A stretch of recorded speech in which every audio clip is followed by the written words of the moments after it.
Well, good afternoon, everyone, and welcome back to Hot Mic. The Hot Mic podcast is where divergent points of view debate and discuss hot topics. I'm Nathan Ivy, your humble host, and welcome back to the program. Welcome back. We got a lot of familiar faces with us today. Kevin Gordon is back. Kevin Aldridge is back, and Phil Heimlich as well. We're scheduled to be joined with Raven Mundy, but she'll join us in just a little bit. We've also got a face new to the panel. We've got Cincinnati City Councilperson Jeff Cramerding. Councilman, thank you for your time today. I appreciate you. It's an honor to be here. Thank you. Make sure I hear you. It sounded like there was a little bit of disruption there. Can you hear me loud and clear? I can. Can you hear me? I can. There's a little bit of delay in your microphone. I'm hearing the microphone before I actually see your mouth move, but we'll have to see if it syncs up and we work with it. Yeah, I'm on my laptop. If there's anything I can do, let me know. Okay. Well, this will have to be good enough for what we're doing right now. And we really appreciate your time. So I want to get straight to it. So I reached out to your office about 2 weeks ago. You came up on the program. There was an interview that you did with local news, and you were asking for a report on the people who are, you use the term homeless, but unhoused, either way. And then you made some comments that really sort of triggered me and maybe one other person on the panel at that point. So here's what I want to do, council person. I want to play that clip, and then I want to get your thoughts about it. Sound good? As the president of the Excellent. Cincinnati Police Check Union this is out. saying that officers cannot do their jobs to dismantle those camps. Well, new at 5:30, one Cincinnati council member wants to know how widespread the homeless encampment issue is throughout the city. This as the president of the Cincinnati Police Union is saying that officers cannot do their jobs to dismantle those camps. Our Mike Schell spoke with both Jeff Cramerding and Cincinnati Police Union President Ken Kober. City Councilman Jeff Cramerding says he will introduce a resolution calling on the city to do a study and report on homeless encampments in the city parks and under bridges. If somebody's sleeping along I-75, for example, that's one thing. But if somebody's sleeping in our park where people bring their children to play, that's another thing, and we need to reduce that. There has been some speculation that a homeless encampment could be responsible for the 471 Big Mac Bridge fire last month, which has led to concerns about where homeless people in the city are staying. However, investigators still have not released what caused the fire. What I can say about the 471 bridge is the Cincinnati Fire Department has asked council not to speculate, so I'm honoring that request. I am told that a press conference will be forthcoming later this week or early next week. Last summer, the U.S. Supreme Court ruled that it is not cruel or unusual punishment for a city to punish someone for sleeping in a public place, even if there is no shelter space available. Shortly after the ruling, Cincinnati City Manager Cheryl Long changed the policy on how police can handle complaints about homeless camps. Social services needs to step up and do their part to be able to find solutions to this, because everything can't fall at the feet of the police.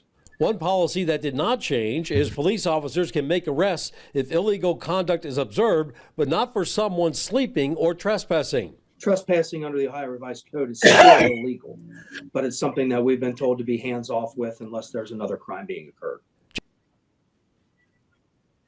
So let me jump in here. So that was the gist of the local news article, and I wanted to play more of it because there might be people who see this and they'll give them more context of what the conversation was. But I'll tell you, to be honest with you, what really triggered me was your comments, the statement that you made, something along the lines of, you know, homeless people or unhoused people are living under a bridge on I-75. That's one thing. But if they're sleeping in our parks, well, that's another thing. And that really stuck out to me. And I just thought the fair thing would be to bring you on to get your thoughts about it. I've been in the media for some time, and I understand how, you know, sometimes your quotes are not fully, they don't make the cutting room floor, or they end up on the cutting room floor, right? They don't make the cut. But why it stood out to me was it seemed like there was a value judgment about, you know, it's one thing that we have people due to a lot of different circumstances who are unhoused under a bridge on I-75. But if they're sleeping in our parks, well, we can't have that. But I want to give you the floor and get your thoughts about, you know, that comment, and is that what you intended to say, or what did you intend to say? Yes, I would not describe it as a value judgment about the people. I would describe it as a judgment about the public property. I do believe there's a difference between a stretch of highway with honeysuckle growing over it and a park where people bring their children to play. And the same thing goes with a playground. I think that we, as a city, have to have different standards for our parks and playgrounds and other public spaces. So what is the problem with homeless people or unhoused people sleeping in parks, as you see it? Because there's certainly at least a perception of a safety issue in our parks and playgrounds and other spaces. Perception amongst the public, and also sometimes about our city employees that are trying to do their jobs. I'm sorry, I didn't quite understand. So you said there's a perception problem? Yeah, I think there's a perception of a safety issue. But is there really a safety issue? Yeah, I mean, there is at times. I mean, it was about 1.5 years ago that one of our police officers was assaulted in a park.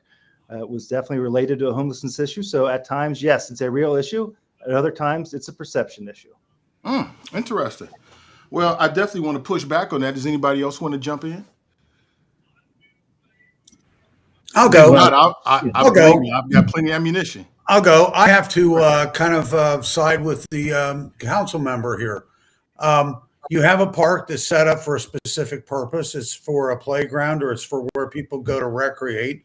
It's not a sleeping ground. It's not an encampment. It's not a place where people are supposed to be housed. You go back to the whole thing of there's a time and a place for everything. Now, in defense of the comment along I-75, I mean, along I-75, you're in the right of way, and that's more or less a federal issue at that point, or a state issue. But once it comes on to city property, the city is responsible for that. And quite honestly, I think from the council member or the police officer's standpoint, that anything that goes on in that park that you allow to have happen, and any child that is hurt or anything that goes on there would be the responsibility of the city.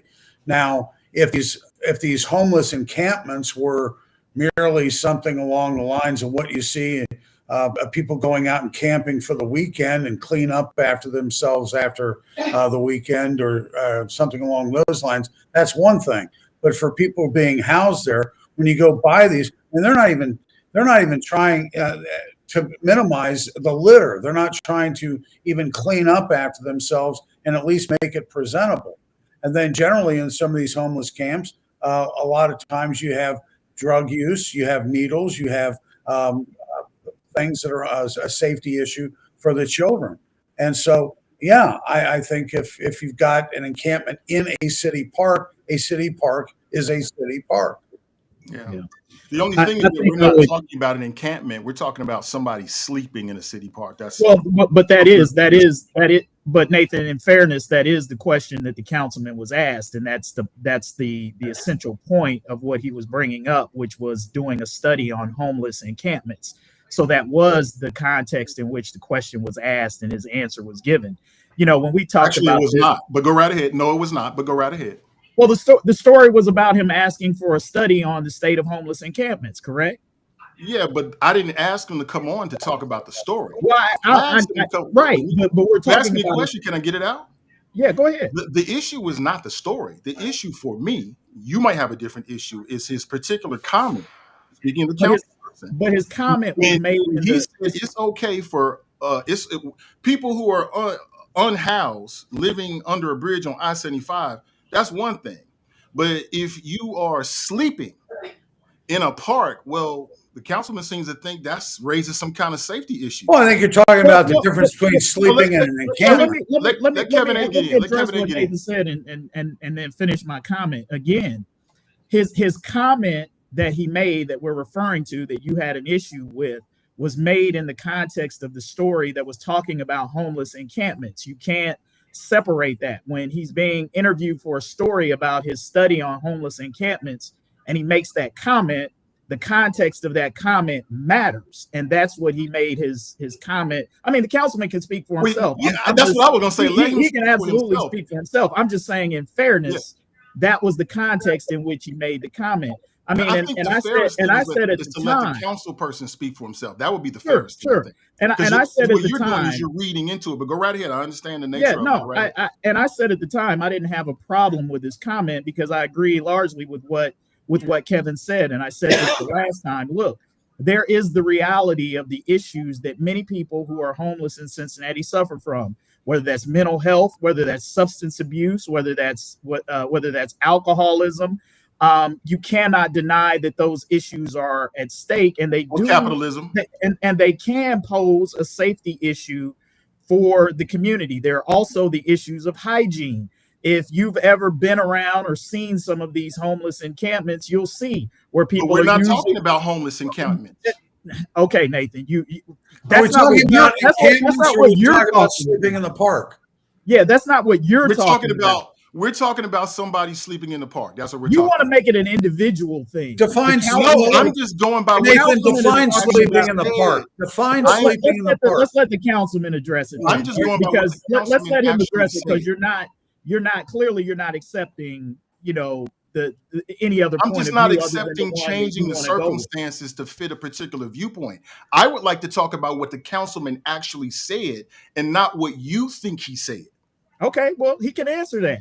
That's why he's Councilman? here. Yeah, so But you So- asked for other people's opinion on the panel, so I'm giving you that.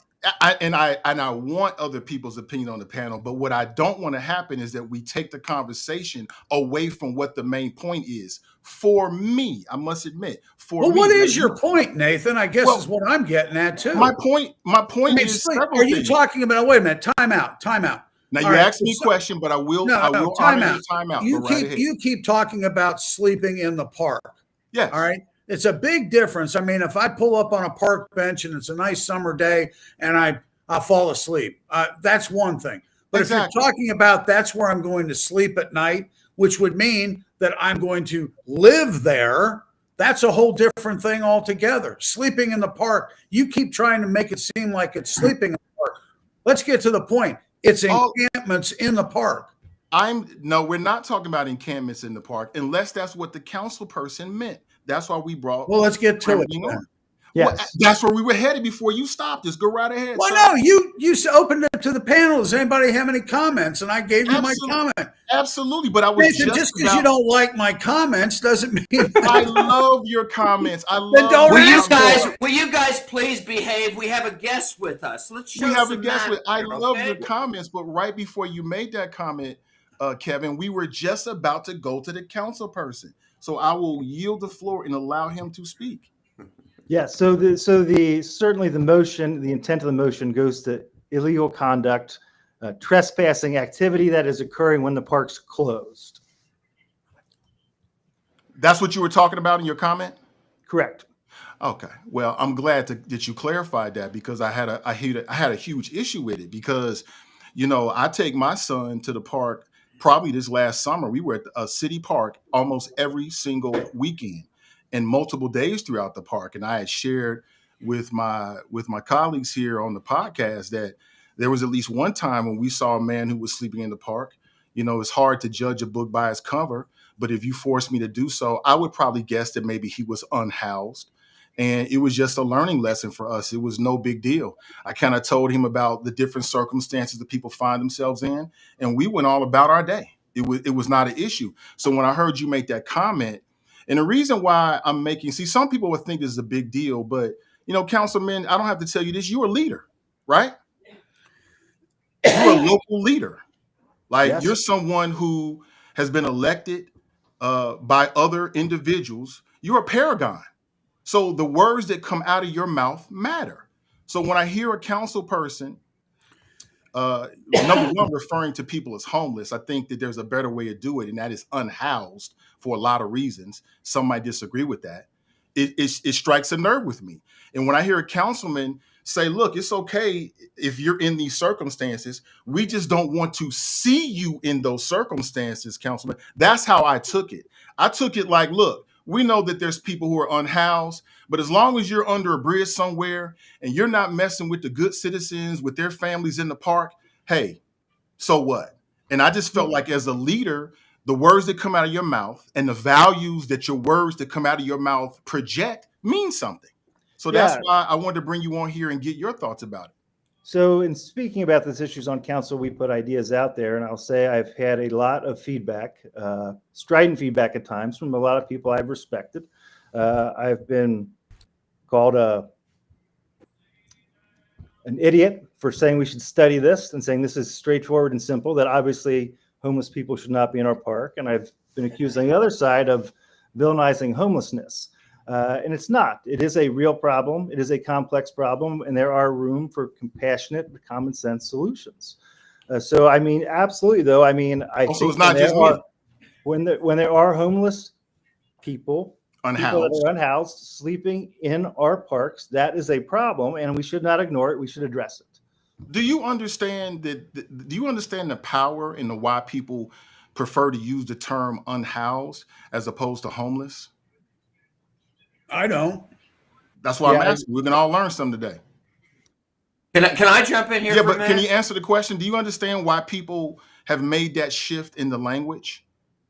No, you can educate me, though, Yeah, please. it's real simple. I'll It's tell real you, simple. it's like riot versus insurrection. Okay, basically, it's a distinction. No, that's not it. Not to No, bring up a sore subject. Not to bring up a sore subject. can I finish this point real quick, Dear Phil, God, before we Phil. change? Sure, Just real quick. sure. So, the reason is very simple. It's because there's a lot of negative connotation, a lot of energy that is put into making that term homeless very politically charged in a lot of different ways.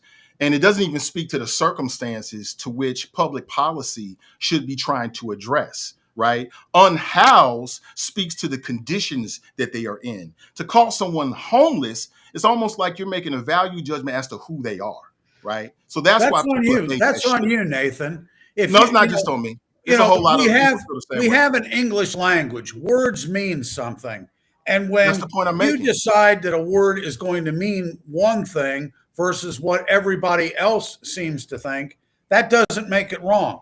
If you do not have a house, you are homeless. You don't have a house. What the hell does that mean?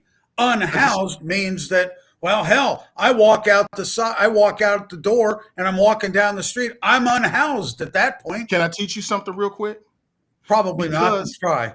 can I teach you something? Because there's a lot of people out there who are sleeping on couches, right? And they are technically unhoused, even though they are in a home. So that's the point. There's more to this situation than just the black and white. And so, as leaders, and I'm not saying I am one, Mr. Cremerding, you're one for sure. I just think leaders should be projecting the right image and values when we're talking about how our public dollars are going to be spent. Yeah, no, I mean, I agree with that. I mean, I do think there's an important distinction between people that are sleeping on couches and sleeping in cars versus people that are sleeping in public property. I think there are some very different problems, both very real, but very different. And I mean, you're talking about, or I'm sensing you talking about, humanity. I mean, if you have got a segment of the population that's sleeping in a park or public property, that's not an acceptable solution. There's a problem that has to be addressed. Right. Nathan, So if you I want to may, jump in and go right ahead. when I was on city council, one of my concerns, though it wasn't shared by most, was the loss of the city's tax base. In other words, over a number of years, the city is becoming or was becoming poorer. Okay. And the fact of the matter is the things that drive people out of the city to Green Township, Loveland, or Warren County, wherever, are obviously crime and schools, but also this kind of thing. Now, Nathan, you may not be bothered by seeing some unhoused homeless, whatever word you want, sleeping in the park, but I will guarantee you there's a large segment, okay, of folks that when they go to a park and they see something like that, they kind of say, I think I'm going to move out to the suburbs. I'm just not comfortable with this. And that loss of tax base is a serious, serious problem for the city of Cincinnati. I would say let them go. I mean, you're not going to like. Well, that's fine. That's easy for you to say. But as I think our councilman would agree, the fact of the matter is, if you become a city that is poorer and poorer, you have less funds available to make the city better. It's like a vicious cycle. Is that your thought process, Councilman? Because to me, I don't think that should be the right thought process. Like, Yeah, no, I will answer with an analogy. I mean, there was a example in a neighborhood where a very large tent was set up. It was in a public property, but it was adjoining the fence line, so it was overlooking a private person's home, right over their backyard where their children play. And under a interpretation of the city's policy, under interpretation, after that tent was identified, it would take 72 hours to make the move. I mean, when they were right there, it was a very large tent. This person wasn't sure what activity was going on in the tent, how many people were in the tent, what's going on. And as an elected official, as a leader, I cannot say, it's going to take us 72 hours to ask them to move. That's not realistic. That's not realistic when you're talking to voters and taxpayers. And can I just mention that it's important to point out what the council person said as well, is he's talking about places where you are not allowed to be, that are a violation of law, that are trespassing. If it's against the law to be in a public park or to sleep in a public park after hours, then you are breaking the law. It doesn't matter whether you're unhoused, whether you're homeless, or whether it's you or me. If it's against the law, it's against the law. And it becomes a safety and a trespass issue. You cannot like it, Nathan. You can think that that's insensitive to people. But I've said this before. Instead of fighting for the right for people to sleep outside or to trespass in places where they shouldn't be, the conversation should be, how do we get unhoused people housed? And that is the larger overarching issue that we should be talking about.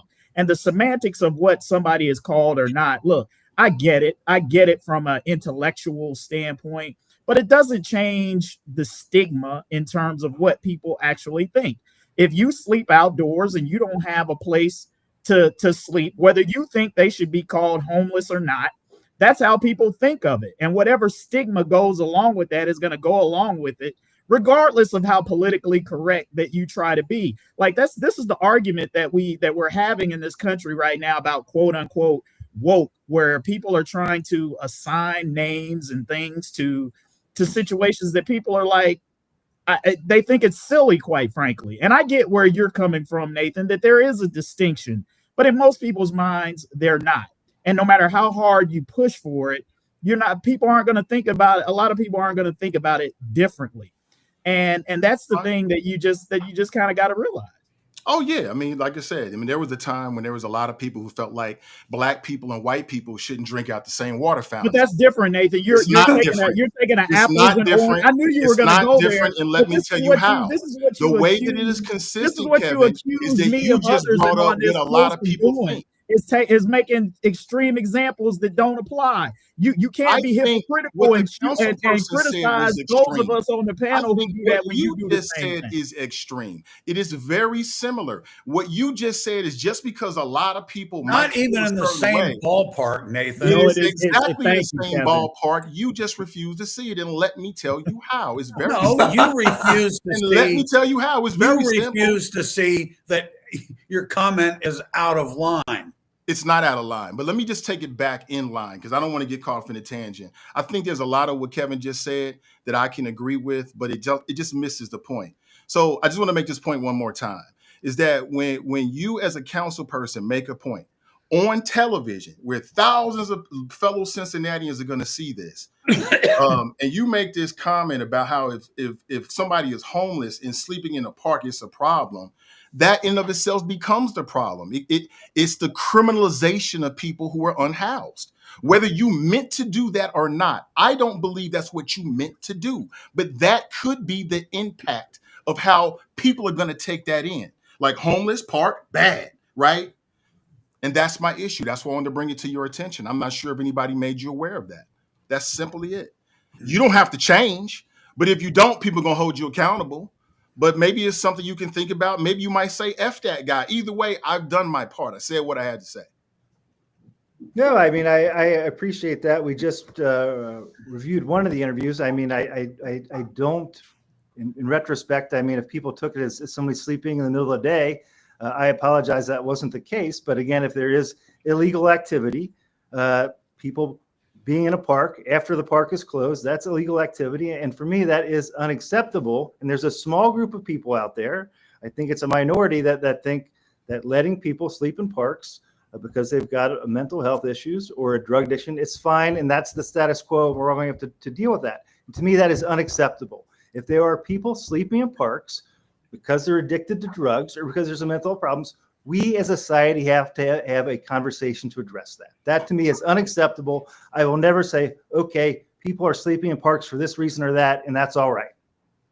I feel you. So can you give us an update? What's the status of the report and or the study that you asked City Council to get behind?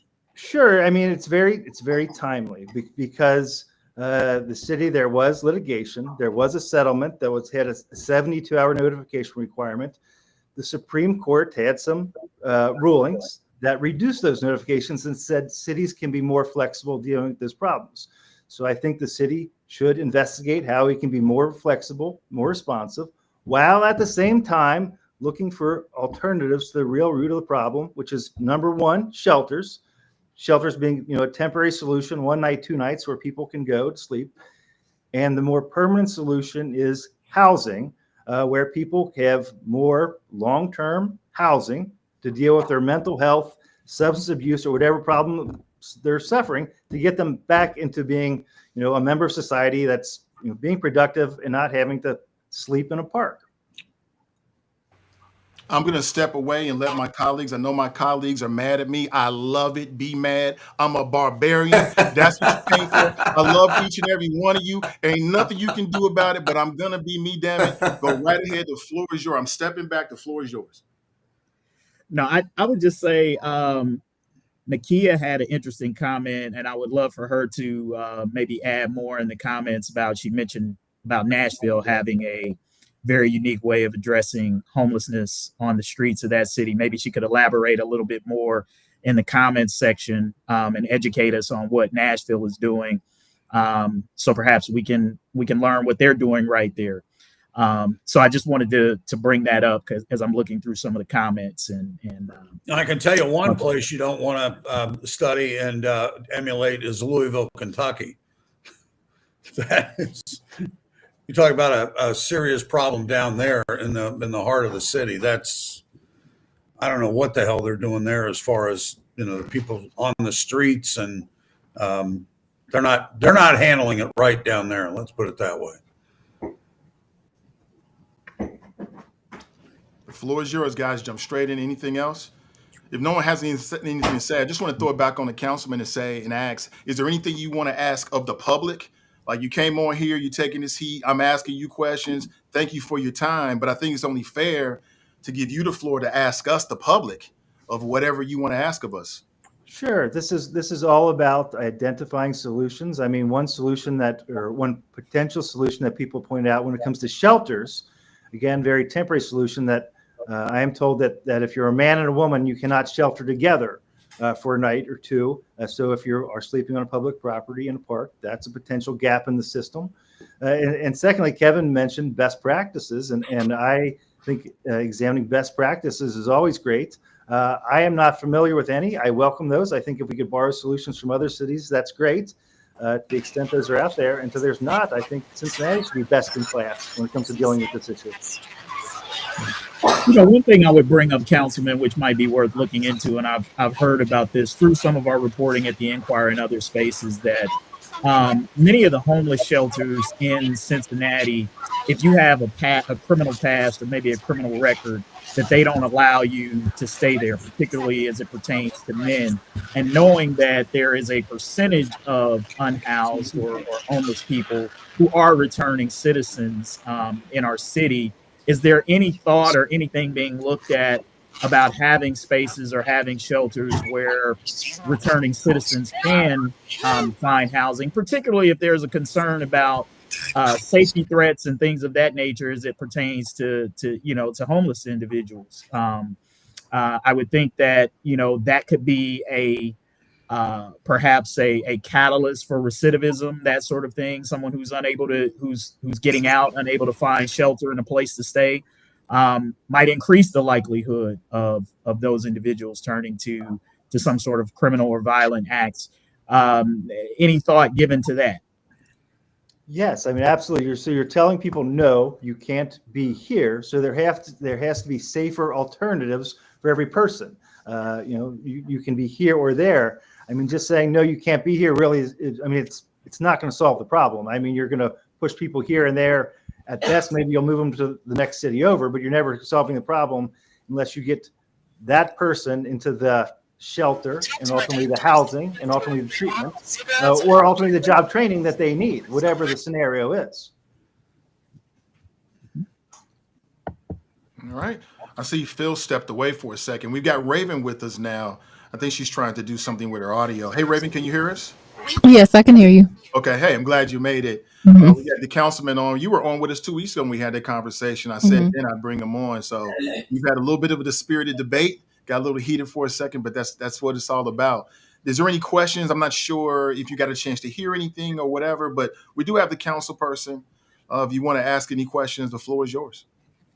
I guess just my main question is like, what is the current plan? Like I've heard a little bit of like some of the suggestions that people have made, but like what you're currently, or have you even decided what you're going to currently go with in order to address the issue? Yeah, we're considering its budget process. So one, it's to identify gaps in the system, permanent housing or transitioning more permanent housing. Identifying those gaps and seeing where city funding can be used to plug those gaps is number one. And secondly, I do want to pitch a solution that the city's already implemented, which is our alternative response teams. This is where a social worker and others go out and they are the first responder in issues like this, and it's not the police. So they obviously are, have more training and are more familiar with the solutions, and obviously probably in most situations, it's maybe a much less confrontational or hostile interaction where it's a social worker and not the police. I believe our ARC teams have been very successful. When it comes to this budget cycle, I'm looking to put more money behind those. Again, these are, our public properties are a prime example where you got our ARC teams going out, meeting people, finding solutions. And also another part of that is then you're not having the police do that and you're reserving the police for violent crime and other issues. So our ARC teams have been a step forward and we need to put more resources behind them. Gotcha.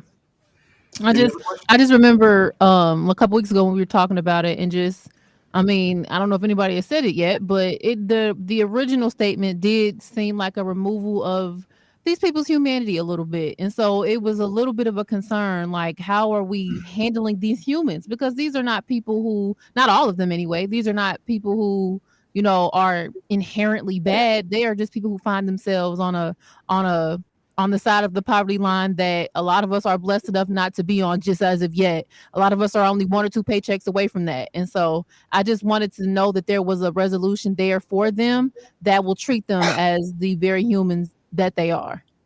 I appreciate that feedback. And I said earlier in the call, I think it's important. I've received feedback on both sides of this issue, strident as far as this being too comprehensive and others saying that this doesn't do enough or it's dehumanizing people. So I do appreciate the feedback on both sides. And I do think the fact that you're getting feedback from both sides means it's an important issue. You may have already touched upon this, but here's a question that I did have that I don't think has been brought up. If so, just please tell me. I'll go back and check. I don't need to be redundant. But once you get the data from this study that is turned into a report, what do you hope to do with it? Yeah, ultimately at City Council are powers of the budget and where we put our city resources. And when you do a motion like this, it's to inform me, my colleagues, and the public about the issue. Where are the gaps? If there are gaps, how do we fill them and how much is that going to cost? So ultimately, this motion is about educating me, my colleagues, and the public about the problem, about the solutions that are in place, where there's gaps, and how much money it's going to cost to fill those gaps. So that's ultimately the role of council and what we can do to help solve this problem. All right. I have to say that I'm kind of surprised that you had to even bring this up. I'm surprised that that the mayor or somebody in the administration, they don't drive around the city? They don't go to the park? Wouldn't you think that somebody in the administration would say, I'm seeing these things and I'm hearing they're not getting complaints? Why does it take a city council member to do something that the city should be doing already?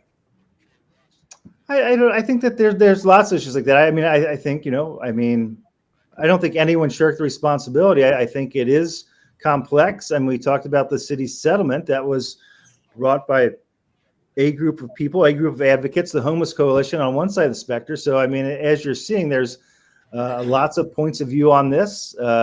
Many people are passionate about it.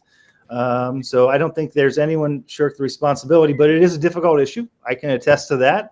Sometimes there's a natural avoidance of those issues, but for me, it's all the more important to confront it head on.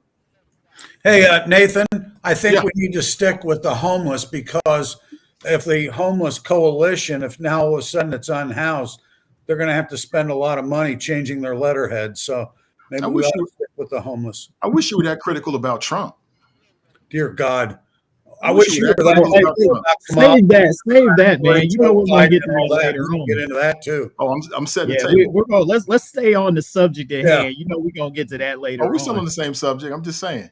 I know. Just throwing it out there. One point that I would like to add, and I think this is something, if you notice, the Homeless Coalition has been on the side of this, and I think if we really want to get serious about attacking the homelessness issue, like a lot of what we're talking about now is sort of reactionary, which is after folks have already become homeless. I think, part of the conversation that's been ongoing in this city, and that I think Councilman Cramerding and his colleagues on city council must continue to be focused on, and I know you have been, but I think more can and still does need to be done, which is addressing the issue of affordable housing. I think if we want to keep more people off of the streets, we have to have more affordable housing options so that people have places to go and where they can live. Again, I see this attacking the issue of homelessness not as one where we're always talking about, hey, where do we put these people, who have no place to stay? And I'm always going to be arguing for the side of, not arguing for people to have a place to sleep outside, but how do we get more people options to have a roof over their head? And so that we don't have to have this discussion. The best way to deal with homeless encampments is to find actual communities where people can live. And if we're truly concerned about people's dignity, like dignity is giving someone a place where they can live, not having to sleep outside on a sidewalk. So that's kind of where I'm at with it. And instead of having these conversations, I don't want anybody to have to sleep in a park or on a sidewalk or under a bridge. And I think that's where, you and your colleagues on council can really have an effect on this, is creating an environment where people can be gainfully employed and afford to live somewhere that's not under a bridge and in a park. The only thing I would add to that, Kevin, is dignity is both. You're right, but it's also how we talk about people who are unhoused. Not vilifying them and criminalizing them unnecessarily is a part of dignifying them. While the councilman is here, can I bring up or ask him about what we talked about a week ago about was it $500,000 for some kind of transgender funding or something? Yeah, that's right. Yeah. I know. Explain, and I forget, Councilmember, you could explain specifically what it is going for, because it's been a week or so since we talked about it. But what is it specifically going for? And then I have a question or two to ask about it. Well, Phil, before he answers, can I just add this very, very quickly? I originally had asked you to come on for about 20 minutes. Do you have time to stay with us a little bit longer? I know you're a very busy man. I do. Okay, great. Go right ahead. I just wanted to give you that respect. Yes, absolutely. So yes, the money goes to transgender suicide prevention. In the wake of the 2024 election, where everybody saw the TV commercials, the number of transgender people, specifically youth, that are contemplating suicide is skyrocketed. It's just extremely high. People dealing with very real mental health issues. And this shifts a portion of the city budget to create and fund programs to address those needs.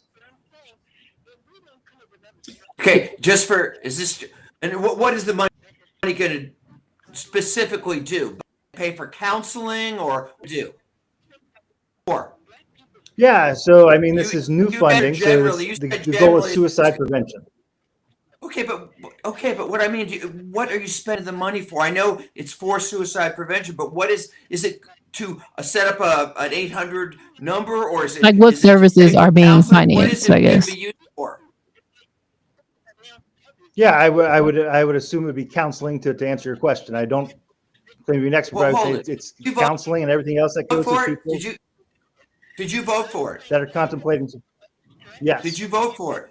Well, if you don't mind my saying, it's clear you're not really sure how this money's going to be spent. And I know from having served there, is it $500,000 or $500,000?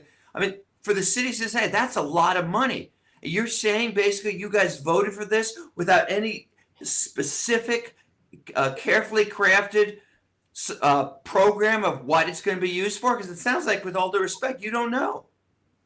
Sure. No, I mean, Councilmember, I would disagree with you. I mean, sometimes in council, you identify a problem, you identify a funding source, and you let the experts come up with a solution. Who are the experts? Absolutely, there's a need.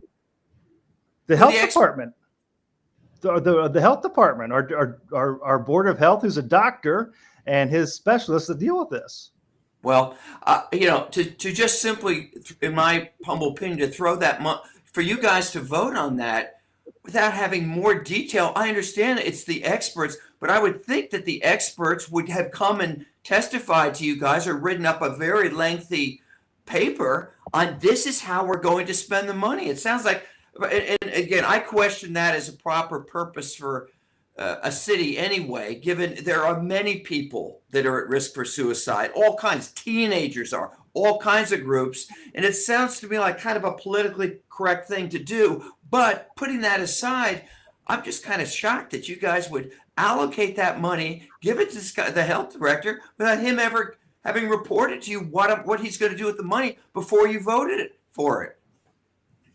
No, I mean, we have a board of health, we have a health director, we do suicide prevention. There is a problem.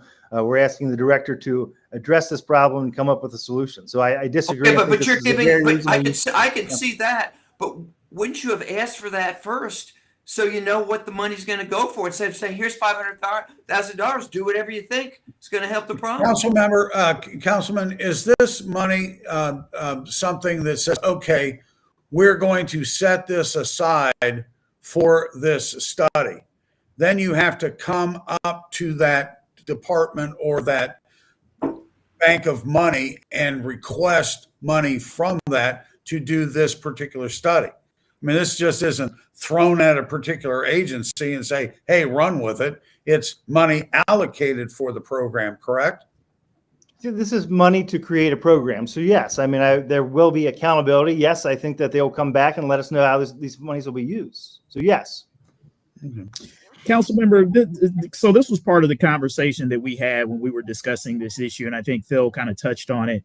Certainly we understand the issues and challenges that transgender people are facing, and we've seen some of the statistics as it relates to to suicidal ideation and other things of that nature. But we also talked about that there are many other communities that are also experiencing mental health challenges, particularly many African Americans who live in inner cities who are dealing with many of the traumatic things that go along with that, mental health issues that come along with poverty, things of that nature. So mental health is not something that is relegated to any particular demographic or any particular type of person. And so if I'm somebody looking back at this, let's just say if I'm a Black person in inner city Cincinnati who feels like, man, there's a lot of trauma and there's a lot of mental health I'm seeing around me every day. City council had given the Black community $500,000 to deal with mental health. You could see how that could create some adversity, some divisions. Why not just the consideration of just saying, hey, look, we look across the board and we see that mental health is an issue that is just an issue in general that people are dealing with. So let's allocate $500,000, $1 million, what have you, and just saying, hey, we're going to make these services available to whoever needs it. And then we just have to make sure we do a better job of marketing to specific communities to make sure that everybody can come and partake in this. Because I can kind of see, Phil's point to some degree, where some people might look at this and say, hey, this is a political move. This is a political pandering move, and how it might be seen as that in some sectors and offensive in other sectors. I appreciate that point, and I do understand it. I do think there are people in our population that are going to have unique problems, and responding to that, I think, is a logical thing. I mean, we're talking here about suicide and homelessness or unhoused people, as we were talking about previously. I mean, I think we could cite veterans as a great example. We know veterans experience these things at a much higher rate. I mean, and if we're in a period where we've got soldiers that are overseas engaged in comment, and we know they're going to be coming back and maybe bringing mental health issues. And as a council, we anticipate this and say there's this problem's coming. I think that's acceptable. And I think that's the case here as we're dealing with what we know is a surge of mental health issues in the transgender population. But I also think there needs to be a level of education, right? So, and again, correct me if I'm wrong, and educate us so we all know how this process works. So, city council had a surplus of money, right? The community knew that. People. Okay, who whoa, had whoa, whoa, nonprofit- whoa, whoa! What do you mean a surplus of money? That You what spoke is about that? it earlier. Huh? He spoke about it earlier. The Yeah, city okay, council had but a surplus, it isn't like, oh, we got some spare money. What do we do with it? I mean, there are many city functions, city services, kinda whether like it's that. police, fire, whatever, that can be, the money can be, any money can be used for. So I think using the word surplus is kind of acting like we got some spare change. What do we do with it? Well, I don't think that's I quite wouldn't call accurate. it spare change, but the city had millions of dollars that it didn't know was going to come in. It had a windfall. Is that And correct? guess what? You can Yeah. also do it. You can also do a tax cut too. Okay, so Yeah. it isn't like, oh, we've got money, we got to spend it on something. Okay. So yeah, Well- no, I mean, I'll be clear. So we're talking about actually two different things that were referenced earlier. The one was when we closed out our operating budget, where there was $20 million, and we use this for a number of things, including economic development and other issues. So that was one issue. A separate issue was the issue of the mental health services for transgender. That's where my colleagues did a motion and said there's a problem. We would like to find a funding source to deal with that. And the Board of Health, or my colleagues working with the Board of Health and the administration, identified funds within the Board of Health. So I'm not trying to change the argument. I'm just saying those are two separate pots of money. One was in the Board of Health to deal with health issues, and they said, could it be used specifically for transgender programming? The answer was yes. The director was part of those conversations. So what was the impetus of those conversations? Was it that city council said, look, this is an issue that needs to be addressed? Or was there a nonprofit that said, look, we want to address this issue. Can you give us funding? Or did both of those things happen? I don't know who was the catalyst. I know that my colleagues had a lot of data showing the tremendous increase in depression and mental health issues among transgender people. I don't know whether a third party gave them that. I don't know whether it was their own research, but it was very compelling data, which made us act again in conjunction. Jeff, was with the that Board of Health. national data or city of Cincinnati? I do not know. Mm-hmm. Council member, I would presume it was national data. Huh? It's national? I've said presumably it's national.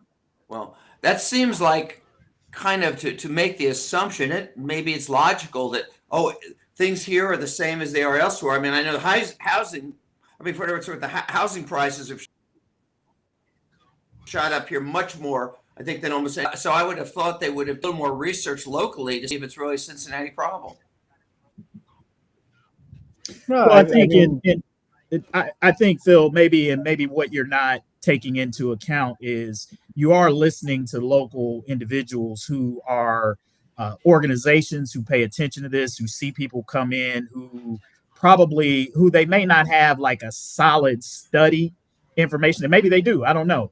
But I think on some level, you got to take into account the people who are on the ground here in the city, who are seeing things and who are dealing with this and who know what's going on. And you kind of have to believe their testimony. I mean, I think this happens way too frequently where we want to discount the real life experiences of people and say, well, where's the data? Well, the data is in the stories of what you hear people and what they're telling you and what organizations are seeing coming through their doors. So I would like to think that maybe there was probably some of that at play. Again, I'm speculating, but there may not be hard data in Cincinnati, but I think people who are on the ground, who are part of the transgender LGBTQ community, would know better than those of us on the outside what the issues are. And I think you got to listen to those folks when they're just so you're clear, if if Jeff is saying that, oh yeah, we had local experts who say this is a problem here in Cincinnati, I think that's legitimate. But I got the sense from him they just looked at some national numbers and said, hey, it's got to be the same here, so let's spend some money for it. One option when you have extra money, and I got it if some of it's in a closed fund, I get that you can't, you're limited somewhat by that, but you always have the opportunity when you have extra money to return it to taxpayers, because I can tell you that one of the things, and I guarantee it, that drives people out of Cincinnati between the issues I raised previously is taxes. It's more expensive to live in the city of Cincinnati than it is in a township, for example. Yeah, I mean, I would love to come back on the show and talk about Cincinnati's tax policy at length. I mean, I will point out that our earnings tax rate is significantly less than any other city in Ohio or our regional peers. So I think I'm just happy to debate our tax rate and what that looks like as a city. So I don't know if we should save that for a later day, but I'm happy to talk. Okay, but for whatever it's worth, that's a fair statement, but it's not the competition, I would argue, for the city of Cincinnati is to keep people here instead of moving out to the suburbs, where in most cases the tax rate is less, or they don't even have an earnings tax, as in all the townships. No, I mean, I really think this is a really interesting conversation. It goes back to when Councilmember Heimlich was on council to when I'm here, because it is a very different dynamic. I mean, Councilmember Heimlich talked about disinvestment and a shrinking population. We are fortunate that we are not facing this. And we talked about the spike in housing prices. People want to move back to cities. I meant housing prices in the Cincinnati region, not necessarily. It may be, but not necessarily. Oh, it's more actuated in the city of Cincinnati. Right now, there's somebody graduating in Chicago or in Indianapolis, a graduate student, and he or she is trying to decide where they want to live. Is it going to be in Cincinnati, Chicago, Indianapolis, Denver, San Francisco? These young people, and this is how we're talking about, young talent, attracting and recruiting young talent. They're trying to decide which city they're going to live in. They're not deciding whether to live in the city of Cincinnati and over the Rhine or Liberty Township. That's just not the dynamic. All right. Well, Councilman, thank you so much for your time. You gave us a whole lot more than I had previously said that we would. I really appreciate you coming on, and I'll take you up on that. Come back and be a regular voice here and kind of debate with us and discuss with us what's going on City Council. I really appreciate you. This was great. I really enjoyed myself and really enjoyed the debate. So I would definitely, absolutely take you up on it. Good. Great. Tell your colleagues too. We'll be calling them as soon as they say something crazy. I'm at their neck. That will happen. That won't be long. Okay. That won't be long.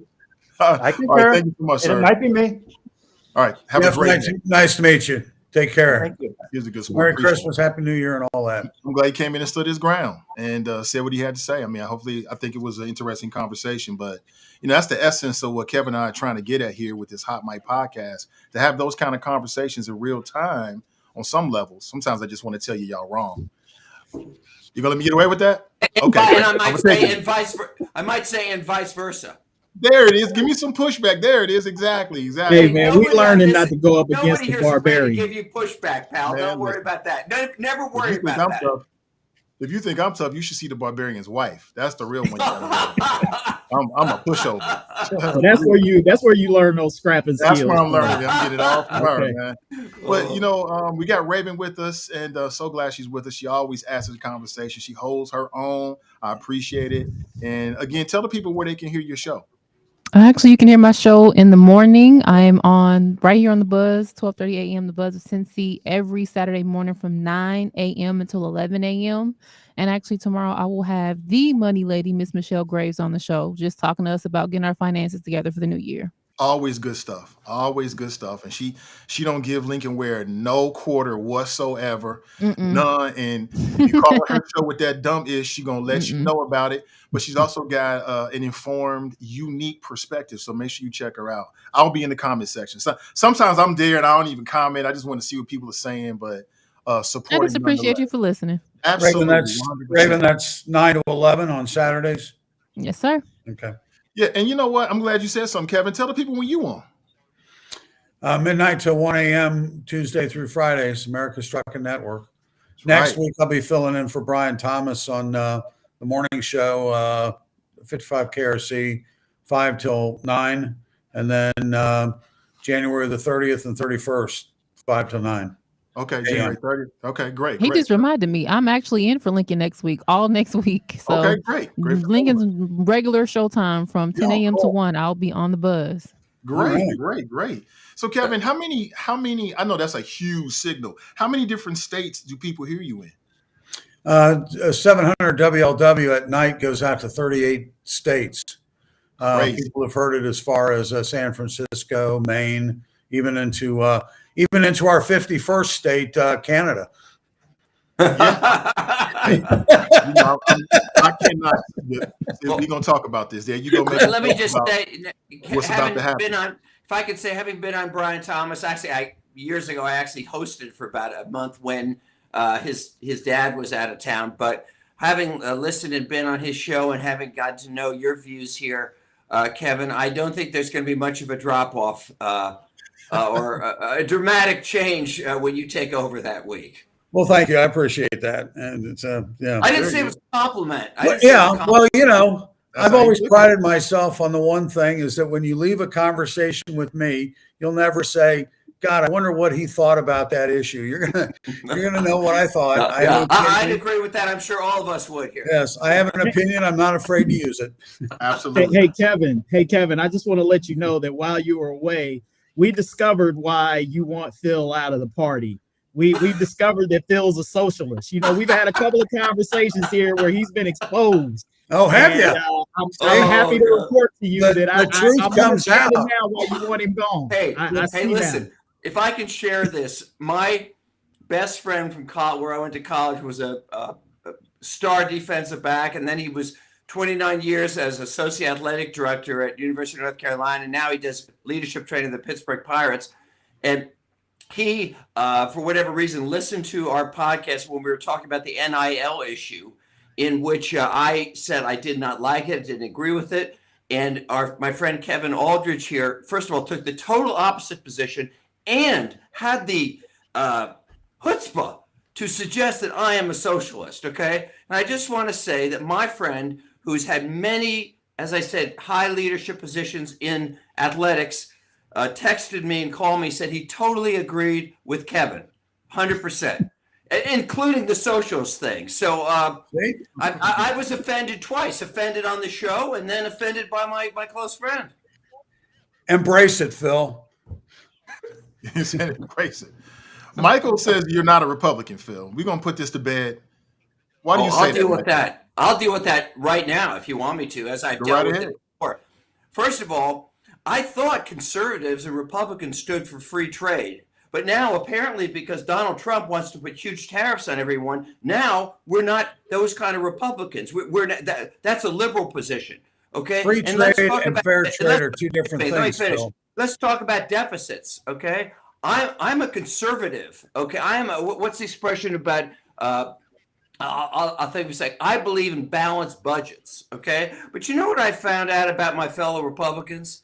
They only care about balanced budgets and spending when a Democrat is in the White House, okay? When Donald Trump increased our deficit more than any president in history, I didn't, Kevin, Gordon, did you speak out against that? I didn't hear any of our Republican leaders. I believe in balanced budgets, regardless of what party is in power. So are you talking one more point. Are you talking deficits pre-pandemic or post-pandemic? One more point. I am a Reagan Republican that believes in standing up for Democratic allies when they are attacked by dictators. But guess what? Today's Republicans, many of them, including President Trump, they don't care. They don't want to help Ukraine. Let Russia take over. So I would argue that based just on those issues alone. So do you actually ever listen to yourself? Do you realize how ignorant you are when you're saying these kinds of things? What do you mean not standing up for our Democratic allies and whatnot against a brutal dictator? Ukraine. Since when? Donald Trump and the whole Putin wing of our party, which is becoming there is no Putin wing of this party, Phil. They don't want to help. There is no Putin wing of this party. Stop. Well, Kevin, you do, Stop Kevin, you, lying. wait a minute, Stop Kevin, wait a talking minute, Kevin, about you do have to nonsense. admit, hey, Kevin, you do have to admit that that conservatives, Republicans are a whole lot more defensive of Vladimir Putin. And I'll tell you why they are. I know why this is the case. It goes back to the quote unquote Russia hoax, right? So this is all about Donald Trump's cult of personality, not even necessarily the Republican Party. And what Republicans have done, because Trump's their guy and they want to defend him, they bend over backwards to defend or explain him in anything, even if that means saying that Putin is okay, because Democrats say that he's not. And because a lot of this Russia collusion and things. Who has said that Putin is okay? I mean, no, let's Tulsi Gabbard. down the brass tacks. I'll say right now, Tulsi Time out Gabbard. a second. Time Yeah, out. I don't want to talk over you, so let me say this real quick. Let me answer this, and then I'll let you go. There have been polls and studies that have come out that have said that Republicans, when polled, have said that they prefer Vladimir Putin's leadership over that of the American president. Now, you can't deny that. That's come out. As critical as you want to be of the Democrats and Joe Biden. I don't know who the hell's taking those polls, but they're stupid. I don't believe them. I don't believe them, Kevin. I do not believe that poll. Okay. Now, let's go back to 2012. Who was in office when Russia invaded Crimea? Obama. Who was in office when Russia invaded Ukraine? Biden. All right. Did that happen under Trump? Did Trump tell Vladimir Putin? Did he tell Xi Jinping, go ahead and take Taiwan? No, we have stood up for our allies. They wouldn't have dared go into Ukraine under Donald Trump. Donald Trump would have never let it happen. And by the way, where the hell is the UN? Where the hell is NATO? Why in the hell? That's their damn backyard. Why aren't they there putting troops on the border when there was months of amassing of troops from Russia and it was obvious what the hell they were going to do? That NATO has taken a very strong stance in terms of money and weapons to help Ukraine, the entire NATO. And with all due respect, Joe Biden did a hell of a job of pulling together all of our Democratic allies to accomplish that. Oh, dear God, Phil. Yeah, he did a hell of a job with his dementia. He didn't even know what the hell Ukraine was, unless it was a cash cow to his son. What? Dear God. You know, when you look at what the hell is going on in this country, just since the election, what we've learned about Kamala Harris, Joe Biden, you guys always want to talk about Trump. Are you that focused on Donald Trump? Do you have this Trump derangement so bad that you can't see the problems on the left? Yeah. You can't see what's going on as far as I see the problems on the left. I see them for sure. Well, you never talk about them. The reason I'm focused on Donald Trump is because I believe, and we're seeing evidence of this in buying and criticizing the media and the kind of people he's put up for his cabinet. I'm Kash Patel, who wants to prosecute Trump's enemies. Yeah, I am focused on that. Biden didn't want to prosecute his enemies? I see. You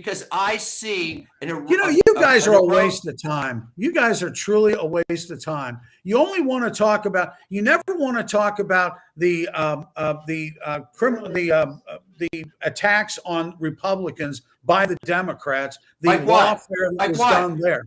What? Like what? Those cases against Trump, I can tell you as a prosecutor, those federal cases were rock solid.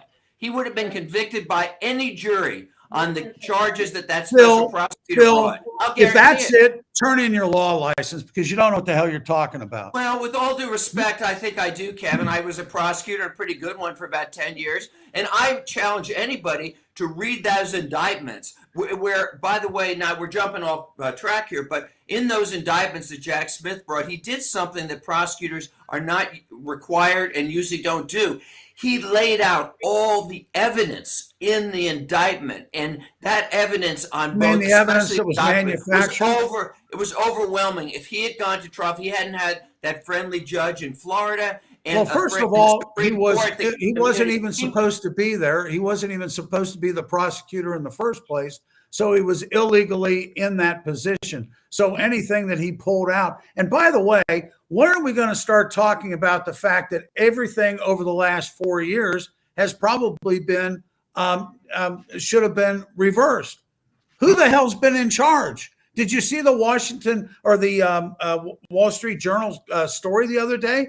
That even from day one, people were shielding Biden because he was showing signs of dementia. So what does that have to who do with what we're talking about? Who the hell signed the executive orders? Who are the ones that pushed this legislation? Who signed the What does legislation? that have to do with this? The question was, I think what Kevin is trying to say. I am tired of the Trump bashing when you've got so many problems. Because he's on- too liberal. Well, That's the why problem he's too liberal. is that you never bash your own party. Your party has more problems with it. He's a You guys Republican. put up a guy for Well, 4 years I am bashing that was my own out of party. his mind I with am bashing my dementia, own party and you because say that that's okay. And Yeah, we're I'm supposed to bashing say, my own- oh, look at the my own- American public. Aren't we great?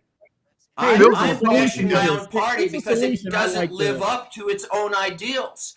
Our party, my party, has allowed the biggest deficits in history. In fact, I am ashamed to say the last president that balanced the budget was Bill Clinton. George W. Bush and then Trump just blew those budget out of control. And I want to hold up our party, my party, to the ideals of Ronald Reagan when he stood at the Berlin Wall and he said, Mr. Gorbachev, tear down this wall. That is conservatism, not this Putin-friendly stuff that's happening today. And, Where do you get this Putin-friendly crap, Phil? Let me interject here. I'll give an example. I'll give a great example of Putin-friendly crap. Besides the fact that Trump was slipping COVID kits to his pal Vladimir, okay, and the fact that we were sending the life-saving drugs to other places too. We were sending the breathing mechanisms, the whatever the hell they're called. We were sending those all over the place to manufacture. So you want an example? Let me give you an example of how my party has lost its way. Tulsi Gabbard, who has no experience. You mean your Democratic Party, Phil?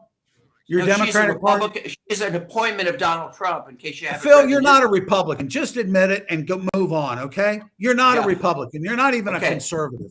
Okay. Well, my apologies, but let me say something about Tulsi Gabbard, who has been appointed the head of national intelligence by Donald Trump, okay? Do you know that in Russia, on their news, they frequently show videos of her because she spouts the Putin line, and she's going to be head of national intelligence. She also was supporting Bashar al-Assad, who we knew, but we now see the evidence of, who brutalized and tortured his country he and his dad for 50 years. This is the person and who's so being 12 appointed of head the of last national 16 intelligence? years when Are the you kidding me? Democrats have been in charge, that wasn't known and it was kept a secret. So all of a sudden now this is our fault. Sorry, that Tulsi Gabbard is being promoted on Russian TV. Is that what you're talking about? She's all over Russian TV. Let me make a suggestion here, Nathan. Tulsi Gabbard, I think this would be great. Tulsi Gabbard, his appointee, is all over Russian television. Oh, yeah. Okay. Yo, somebody that served this country, somebody who is still in the National Guard, somebody who is deployed to Afghanistan, she's a Russian asset. Phil, damn. She's all over Russian TV. Explain to me why she's all over, along with Tucker Carlson. Because she's a Russian asset. All That's over right. Russian TV. Okay. Kevin, you gonna go jump in, bro? Yeah, no, I was just gonna make this suggestion because again, I do kind of see Kevin Gordon's point. Not that I agree with anything that he just said. Beyond this point of maybe what would be interesting is to let Kevin set the topics for one of the Friday podcasts. Let him set up the topics that will come in and discuss. Give him because he's right to a certain extent. A lot of the topics that we do set up are sort of teed up around Trump, and we understand why that is the case. So I think it would be an interesting experiment to let Kevin set the topics for one podcast and let us attack the topics that Kevin wants to discuss. I think that would be an interesting flip the script for one. We should give Kevin that. I think we should do that, but I see you working because that's not going to end well with him. For him, you already know it's not going to end well for him, but let's do it. Kevin, you down with that? It's going to end well for him anyway. I'm just saying at least it's going to be even worse it's going to be even worse because you're going to eliminate that excuse. I see you working, brother. I see you. Your Jedi mind trick. I'm with you. Kevin, hey, it is what it is, bro. But if you want that, absolutely we can do that. I think it'll be interesting. So I'll get with you and we'll make that happen. Yeah. Can I suggest can I suggest the one that Kevin should bring up? May I do that? Am I allowed to do that? He doesn't have to. May I do it? Oh, sure. I'd love to hear this. Okay. No. Here's what would be a good one, Kevin, because I know you feel strongly about this. The investigation by Representative Comer's committee, where they passed a resolution authorizing an impeachment against Biden. And remember that they were going to bring all this terrible stuff out about all the money from China and other places that went to Joe Biden. And somehow Representative Comer's committee has kind of, even though they had subpoena power and had a platform, has totally dropped it. What happened? Didn't they? I mean, why don't you bring that up, Kevin? Because I'd like to know where that evidence was that they talked about for months or years about all the money Biden was getting. I'll tell you what, I'll pull out, I'll make a deal with you. I'll make a deal with you, okay? I'll go and do I'll do the investigation on the Comer incident and why they didn't bring up the whatever you wanted them to bring up. No, they brought it up, they dropped it. And you look at Adam Schiff, that when he said, I have solid proof that there was Russian collusion and never presented it. You do that and I'll do this. I'll do that. Okay? I'll do that. And then I'll do Comer, you do Adam Schiff. I'll do that. And I want to know, you recall in the last, about a year ago or so, they passed my Republican friends in Congress passed actually impeachment inquiry into Joe Biden, and that led to the Comer stuff where they claimed they had all this evidence they were bringing. Again. You investigate that. Well, the Democrats impeached Trump twice. Okay, where was their evidence? They had no evidence. No. Oh, they had evidence. He incited an attack on the Capitol. Okay. Are you kidding me? Phil, that isn't evidence. That is a lie, and I'm not going to let you get away with it. He incited nothing. He incited nothing. Did you not listen to his speech? Go down to the Capitol. I listened to it. I also listened to the testimony. What part of peaceful don't you understand? Oh, yeah. He throws peaceful into words of fire. I'm sorry. As a Democrat, a peaceful demonstration is burning a city down. I understand that. But when somebody says, go down to the Capitol and protest peacefully, that's, you don't understand that part. Somebody died. How is that peaceful? Yeah, one person. No. What? That's it. Does it matter? Died as a result. She was murdered. She was murdered by somebody, by one of the Capitol policemen. No, she was not murdered. It was a homicide, but it wasn't a murder. It was murder. No, he stepped out of the room, shot her, and walked back. She was not murdered. Kevin, let me ask this. We're going to talk anything about the number of FBI agents that were a part of the crowd. Sure, we can talk. That's a whole other show. We can't even get into that today. There were but none. I will say this, Kevin. Let me ask you this. Was it murder in Cincinnati when Timothy Thomas was shot and killed? Was it murder? Was it murder when Officer Ray Tensing killed the young man? Let me ask you if that was murder, because I know what you'll say in those instances. No, it wasn't, because the individual did not comply with police orders. Ashley Babbitt was shot because she did not comply with the orders of federal officers who told them to back the hell up and get away from the door. So she took a shot. How much of that video? So if it wasn't murder, Kevin, if it wasn't murder when Kevin, how much of that video did you see? And if it wasn't murder when all of these other people who didn't comply with police got killed, don't say Ashley Babbitt got murdered. How much of that video did you see when Ashley Babbitt got killed? I saw enough to hear them say, back up. And they didn't back up. They continued to crush security personnel behind the doors and try to force their way into the council chambers. And they did not back up, so she took a bullet. Unfortunately, well, I think you need to rewatch that, because if you look at the video as they were coming up the steps, there were Capitol Police standing there, and all of a sudden they stood aside. And then as the window was being broken, all of a sudden somebody's pushing her up through that window, and instead of pushing her back through, they shoot her.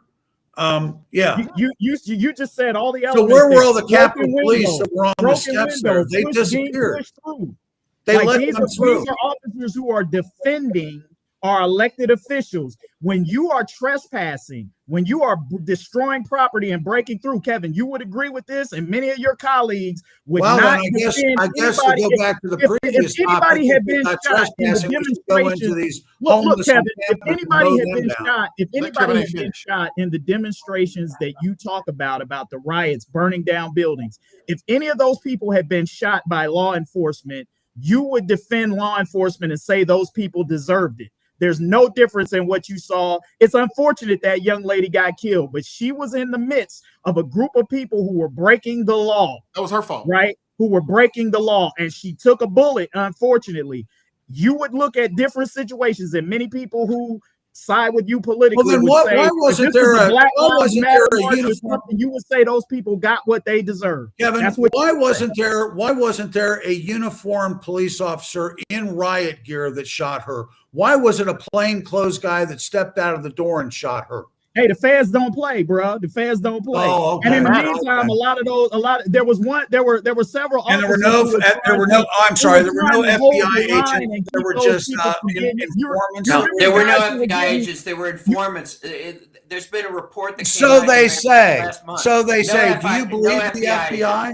Yeah, why No wouldn't I? FBI. You believe Just the FBI? informants. Yeah, why? Why not? All of a sudden, you believe the FBI after all the stuff that the FBI has done over the years, that the NAACP is questioned, the Black Lives Matter is questioned. Now, all of a sudden, when a Republican is killed, Don't do that. then all or But Kevin, you can say that goes both ways, because Black people have been screaming for years about government corruption, and many on your side didn't want to hear it. You didn't well, want to then I believe think it. You we said ought it to was a join figment of forces, our and instead of you imagination. saying that You it's said it was a okay figment when of we our do it, imagination, as we were opposed to making when it they up. do it. So now that actually it happens to you legally, but now that it actually happens, now you want to say that it's foul, and now you want to try to draw Black people in and say, well, you of all you ain't people doing that.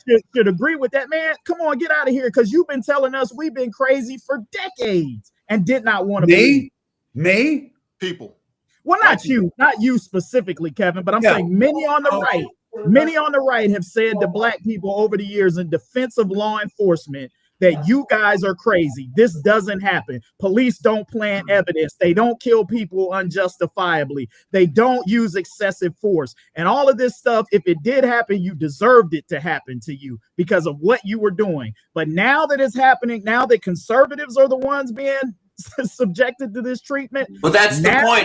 Here's the point. Now you want to say to Black people, hey, Kevin, I just don't agree get with that. you. Well, many of these instances, and you'd have to look at them case by case, Kevin. If you're talking about certain situations where evidence was planted and so on, yes, those have seen the light of day, and those things should be investigated. But when you're talking about, you'd have to pick the particular instance. I don't think you'd ever see anybody. Well, I can only speak for myself. Is that, if we're going to get back to the topic you never want to talk about. And if you go back to the number of times that evidence have been planted and that Blacks have been subjected to beatings and use of force and so on, just go right to your Democratic Party. I mean, they're the ones that have perpetrated that on the African American people. Yeah, they complicit. They are the party of racism. They're the party of Jim Crow laws. They're the party of slavery, and they're the party of segregation. So again, can I say something about parties? That? Can I jump in Go here? right ahead. We've been talking, and my friend Kevin here, Gordon, has been again saying, and as others have said to me, you're a Democrat, you're a liberal. Well, another issue, I brought up 3 or 4, but another issue that we are supposed to stand for is law and order. Law and order. And yet we have people on my side who not only defend those guys who attacked the cops on January 6th, but our newly elected president, our law and order president, is about to pardon however many thousands, however many that have been jailed for violence. I thought, aren't we the law and order party? Why would he pardon hundreds or thousands of people who've been convicted of violent acts? I do not believe that you're going to have to point out the number of people that were convicted of violent acts. Every one of those people, or most of the people, were charged with trespassing. That was one of the charges, but it ranged in No, terms there of was the no. evidence I that they mean, had. no. So To my are knowledge, you it agreeing? ranged Are in you terms of the agreeing, evidence Kevin, that they that the had. ones that were Like, convicted not of everybody violent was acts charged. shouldn't Hold be on one part? second. Not everybody was charged with the same thing. That's why it took so long, because they were trying to use whatever technology they have, drones, whatever, to try to ascertain who people were and to find out exactly what they did. So it Yeah, wasn't and there was across much the more board. investigation on It that was than any of individual. the riots during the Summer of Love. So yeah, let's compare apples and oranges here. Well, actually, But you could compare when that you because look at, I would like to. Well, first of all, number one, I would love to see a full investigation of what happened on January 6th. I would love to make sure. I mean, Nancy Pelosi admitted that she should have had the National Guard there, that this was her fault. It was in the documentary that her daughter was. They already did an investigation, Kevin. Where you been? The J6? You're going to talk about the J6? Yeah, that the J6. fraud? That fraud? What made it a fraud? Just because you don't like it? With Liz Cheney being looked at for witness tampering. Who's looking at her for witness tampering? The Congress right now. Oh, are they? Okay. Republicans. Oh, I guess you didn't read that. Okay. Once again. All right. What I want to know is how somebody says that, Nancy, there's going to be some crowds there. I can offer you federal troops. I can offer you National Guard. She said no. And then all of a sudden he's there and he's talking to his people, go down and protest peacefully. He didn't say raid the place. He didn't say take over the place. And when you look at the films of Ray Epps the day before talking about we're going to go in there and we're going to go attack the place, I'm not believing the FBI when they say that. Well, before, first of all, they said they had no assets there at all. Now, all of a sudden, they're admitting to confidential informants. It's like, do you call them an agent? Do you call them an FBI agent? Do you call them plainclothes or whatever? I do not believe, and I will never believe, that there wasn't some stirring up doing there. And I would love to know how many people from Antifa were a part of that crowd as well. I would love to see. I knew Antifa was coming. I would love to see a full, true investigation as to what happened. Kevin, your guys to do an wait a minute, investigation to arrive at a conclusion that you like, basically. No, there were no Republicans. There were no Republicans on that J6 committee. So how was that? Let's ask Kevin this question: Who would do the investigation? Who would do the investigation whose results you would believe and accept? Well, first of all, I would love to see a bipartisan group of congressmen and Congress people doing what's that? Liz Cheney is a Republican. Adam Schiff is not. That was bipartisan. There were only 2 Republicans on that committee. That's because they decided to not be Kinzinger and Liz Cheney, and they absolutely hated Trump. So they were not. They were more Democrat. And look, hey, the Republicans weren't going to participate in that, Kevin. You know this, that it could have been bipartisan, but Republicans did not want to participate in it because they did not want to lend any credence to the investigation. And if you had gotten any right now. Well, when you have people that are hell bent on knowing or saying what the outcome is going to be before they even do the investigation and the hearings to begin with, why would you want to participate? That's just your opinion. That's your partisan opinion. And there's no way we can ever figure out the truth behind that or not. But can I add another topic that's very relevant this week? Like this week, we have seen at least one man, the world's richest man, make a real power move. As we speak right now, and again, I was just checking my phone, it looks like our elected officials, Democrats, Republicans, and independents still don't have a deal that would keep the government open, spending bill. And from what I understand, someone correct me if I'm wrong, there was a deal that had been brokered between Democrats and Republicans. But when Elon Musk, the world's richest man, and also Donald Trump heard about it, they killed the guy. They killed the deal. They used the power of social media to send the message to elected Republican officials to not vote for it. Here is my question for you. Is this relationship, the relationship between Elon Musk and Donald Trump, is this a healthy relationship for our country? Jesus Christ, he's not even president. Is it a healthy relationship that George Soros controls the Democratic Party? Is that a healthy relationship? That's not the question, sir. Elon Musk is an advisor at this particular point in time. I don't know that you could actually say that he's controlling anything at this point.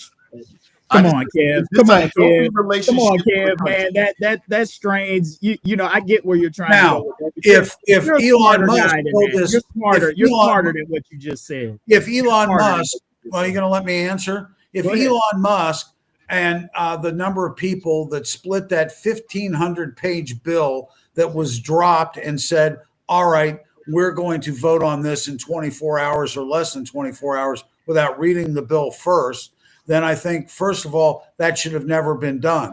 And when you look at the amount of pork that was in there, when some of the stuff that was in that bill that is not part of a spending bill, there was all this stuff added to it, that bill should have been killed. So you're saying it's healthy? This is a healthy relationship for our country? Is that your opinion, Kevin, at this moment? Well, until there's any evidence to the contrary of that, yes, I'd say it's. Yeah, I've got some evidence. Can I bring up some evidence? Sure. Oh, sure. The thing that scares me, and I've talked about this on this podcast before, is that we are moving toward a situation, just like, by the way, in Russia, where a group of oligarchs really. Oh, Russia. Dear God, Phil. May I finish? No, you can't. No, you can't. Don't waste my time with your crap. You're not wasting my time with your Russian conspiracies and the oligarchs taking control. I don't think you We have understand. a 4-year track record of the Trump administration. Can you even get it out, though, Kevin? Trump administration, pre-pandemic, things were going fine. Trump colluded with Russia. Everybody knows it. Can Phil go ahead? Go ahead, Phil. He did not. Yes, he did. He did not collude with Russia. And I can point you to the evidence, and we'll do that another time. You can point me to all the evidence you want, but Barack Obama himself said there was no Russian collusion, that nobody could interfere in our elections a month before that election. And Republican senators know this, but go ahead, Phil.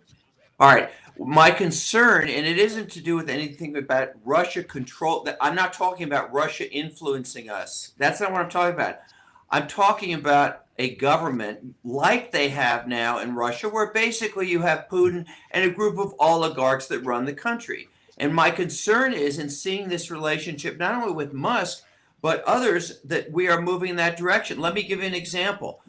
During this last campaign, I think we all know this, both the Los Angeles Times and the Washington Post had editorials endorsing Harris, literally ready to publish. The billionaire owner who has a lot of government contracts of the Los Angeles Times killed it. Jeff Bezos, who also has numerous government with his Blue Origin, whatever it's called, and is dependent on government funding. He killed the Washington Post editorial. And you might notice, I believe just yesterday, Mr. Bezos dined at Mar-a-Lago with Trump and had was kissing his ass, basically. And here's the point. If you go back to Trump's first administration, you might remember that because he hated the Washington Post, he tried to get the post office to raise the rates on Amazon as a punishment or as a lever to stop the Washington Post, owned by Bezos, from writing negative things about Trump. What my point being, what we are seeing here with Musk and Bezos, the other guy, and others, we are moving, sadly, I think, in that direction of Russia, where a group of oligarchs and their errand boy basically run the country, and that scares me. So all right. Well, if you want to look at the left, all right, what about the Bill Gates? What about Zuckerberg? What about Bezos that was kissing the ass of the Democratic Party? Well, I'm not sure that's correct, but I'll give you a difference. Difference between Trump and almost any other president, Republican or Democrat, is he makes it very clear, as my example about trying to hike the postage rates on Amazon. Trump makes it very clear, he doesn't hide this, that he is going to get anyone who opposes him. he is going to take revenge or retribution on anyone who opposes him. So that is why that's a difference between the Bezos and the others. Do you ever get tired of lying, Phil? Because they're Do you ever get afraid. tired of lying? Let me say this. Here's what I think in terms of what we have to be honest about. I think just in general as a people and as a country, the problem with our politics is the money that's involved in the politics. And this is not exclusive to Republicans or Democrats. And this is what many people have argued, that politically, millionaires and billionaires, particularly billionaires, have way too much influence on politics on both sides of the aisle. Now, what I agree with Phil, what Donald Trump has done is Donald Trump makes no pretenses about the involvement and the influence of what's going on here. Where in the past, some politicians have been a little bit more slick about it. They've been a little bit more smooth about it. It's not as much in your face. If there's one thing about Donald Trump, he's very much in your face with it, and he doesn't try to hide from it. But I think what we're seeing now is a much more in your face approach to this, which has been Donald Trump's demeanor. He's sort of normalizing the explosion of these norms that might have been going on behind the scenes anyway, regardless of what political party that's going on. And this is why we got to have a serious conversation in our country about getting money out of politics. There's too much ability for people with money to influence politicians and therefore influence public policy. It happens. It happens on the local level, it happens on the state level, it happens on the federal level.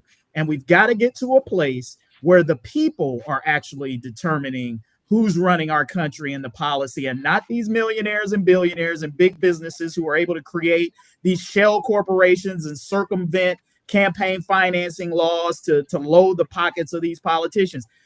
Of course, Donald Trump is going to be beholden to Elon Musk. The dude basically got him elected. I don't care what anybody says. $277 million. The infusion of money that Elon Musk spent in Donald Trump's favor swung that election in some key places for him, namely in Pennsylvania and probably in some other places as well. That cannot be disputed. And he's nothing swung turning the favor on that. Kevin? Nothing supposedly swung the election in 2020 with the Zucker bucks and the drop boxes, with the amount of money that Soros poured into the campaign, with the free advertising that NBC, MSNBC, CBS, CNN, and all the alphabet gave, the censorship that was done as far as the Hunter Biden laptop and all that. I mean, I guess that kind of stuff, and the lie from the 51 supposed CIA people or intelligence people that said that this was Russian disinformation with the Hunter laptop, that all of that stuff, I guess, because if it's done behind the closed doors and because it's not in your face, that's okay. I'm not saying that. No, I'm not saying that, Kevin. That's not what I said. I said talk behind my back. No, I said that the money problem pervades both parties, and it's an issue that the American people have to push for. And this is what I make this argument all the time. We get caught up in these party politics, right? Republican, Democrat, whatever. I think what's a more basic conversation that Americans need to be having is one about class, not necessarily one about race or even political party, because class and money is a far bigger determiner of a lot of things in our society and in our lives than is race and politics. You're sounding woke. And we don't talk enough collectively as a country and as a people about how much that money and class control so much of the conversation. And we wind up talking about these other things, which quite frankly are a distraction largely. And it keeps us from talking about these issues. And it allows that very small percentage of people who are running everything and who are in control of everything to continue to be in control of everything. The Elon Musk, the Jeff Bezos, all of the people that you just named, right? They're not hurting. And I think it's laughable that somebody like Elon Musk is going to be talking about the American budget and saying who's going to have to suffer or who deserves to get cut when it ain't going to affect him, not one bit. Oh, That it is going to laughable. affect him. He's And the going to fact that become the richer. American people don't It have is a going to problem affect with him. this speaks to He's where going to we get are. richer. He's going to get richer. Question, Yeah. Kevin A. So is this relationship healthy for the country? Yes or No, no, it's not. Hey, It's not. Raven, what's your thoughts? Absolutely not. Yeah. We are looking at exactly what Kevin and Phil are. We are looking at the beginning stages of an oligarchy. We are looking at a very rich man who has amassed a great amount of influence and power because of his wealth, do things and be able to sway political officials in whichever direction that he wants because he has that great amount of wealth. And we kind of talked about this the last time I was on the show a couple weeks ago. Shouldn't have billionaires? People have a hard time questioning a guy like a Elon Musk because they want to be him, because they want to be in that position of I have so much money and so much wealth and so much affluence that I can do whatever I want. I can, sway people however I want. This is truly a nightmare. It is the exact opposite of a democracy is what we're about to start looking at. We are in a space right now where we are looking at a man who has no business having any part in American politics because truthfully, he's not an American. He is, at one point, he was an illegal immigrant who got over here on a student visa that he never kept up and was taken away from him. And he was here working as an illegal immigrant for quite some time before he found legal immigration status. He is a U.S. citizen. That guy is the one who was just all over X or Twitter or whatever you want to call it. He changed the name to X. That guy was the one who posted 20 tweets or whatever you want to call them, all up and down the timeline about how he will actually use his wealth, his affluence Raven, to put let me pressure ask you, on Raven, political can I ask you a question? figures. Let her finish, Phil. Raven, Let her finish. are you saying that Elon Musk was poisoning the blood of our country? Is that what you're saying? Yes. Yeah. That's what I'm saying. I'm saying I guess that I would agree with. Yeah, okay. what I'm saying is Elon Musk just secured himself the presidency. He is President Musk and Donald Trump is Vice President Trump. That's what we're looking at. If that's the mentality that you guys have, I don't think there's any hope whatsoever because you absolutely refuse to look at behind the scenes of behind the Democrat Party to see the people that are pulling the strings there. Barack Obama is still pulling the strings. Bill Gates is pulling the strings. Bill Gates is dead. And that's okay as long as you don't see it. But suddenly Elon Musk is the, I guess what, you got tired of calling Trump Hitler and now all of a sudden we got to call Elon Musk. That was J.D. Vance who called Trump Hitler. Get it right? Yeah, well. Yeah. Inconvenient truth, huh? Listen, and let's be clear. I have never thought that Donald Trump was the guy to make things happen. He has always been a puppet to me. His first go round and this one, he has always been a puppet to me. He has always been the guy who they have pushed to the forefront as the spokesperson of that party that you so love because he's controllable. Elon Musk saw that and decided, you know what, I can make this guy do something strange for a little piece of change if I give him enough money. Biden was pure as the wind-driven snow. Yeah, there's one correction I would make to what Raven said. They thought he was controllable. But if there's one thing that you have learned about Donald Trump is he's far from that. He's not a controllable element. I think there were some elements of the Republican Party who did think that he was a dupe and that you could get him in there and you could just control him. But Donald Trump couldn't be controlled. Now, you did have some people who held up, the essence of the institutions and basically said, hey, Mr. Trump, you can't do these things that you want to do. But Donald Trump has learned from that since then. And as you can see, he's putting his folks, the one who are not going to do that, who are not going to say, no, Mr. President, but who are going to say, hey, do what you want to do. So he learned from that first experience where he was only controlled because there were people in place who would only let him go so far. That's not going to happen this time. He's going to do and get what he wants when he gets in there, because he's going to surround himself by the yes people who are going to allow him to do what he wants to do. And I think that that's what most people are concerned with. And I guess so. For the last 4 years, Biden has been his own man. Biden has been controlling things, and there has been nobody pulling the strings of Biden, correct? No, hey Kevin, that you heard what I said earlier. I said that all of these politicians are influenced by big interests. You and I can agree on the fact, and I've been saying for a number of years now, that you can put aside party. You can say it's not Democrat, Republican, it's not conservative or liberal. It's the affected class versus the unaffected class. You and I can very much agree on that. But you cannot tell me that the unaffected class is solely on the Republican Party.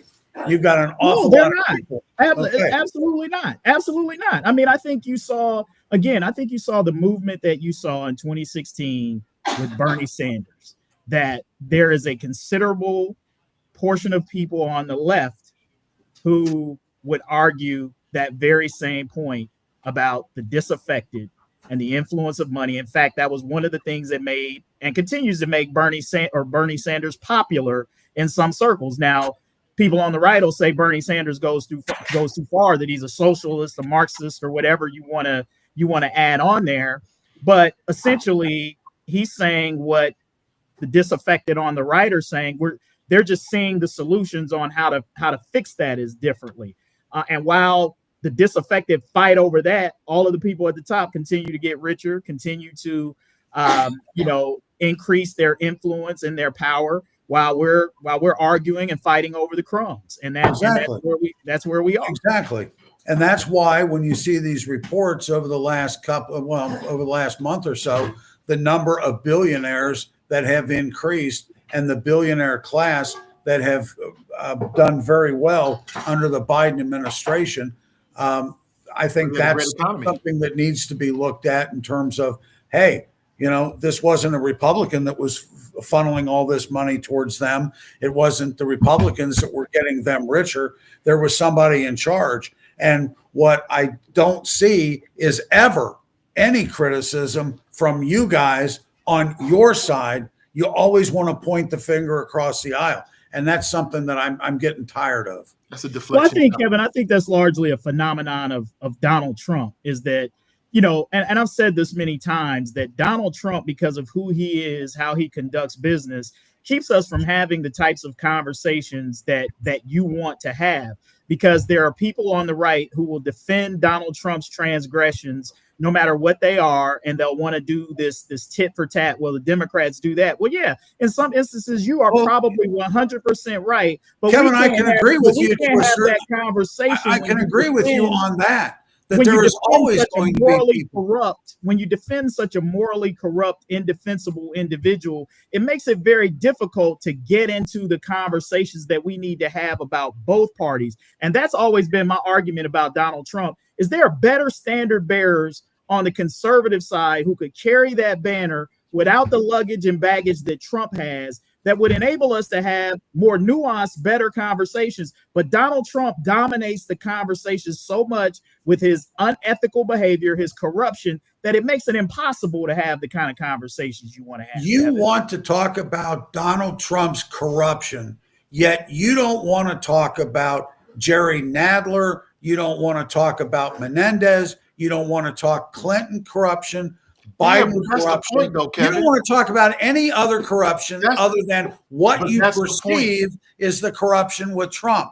But that's the point that Kevin A was just making. As a result of that, what you're basically saying is that 77 million people in this country have been hoodwinked by the most corrupt person on the face of the earth and have stuck with this guy through 2026. 2020 and into 2024.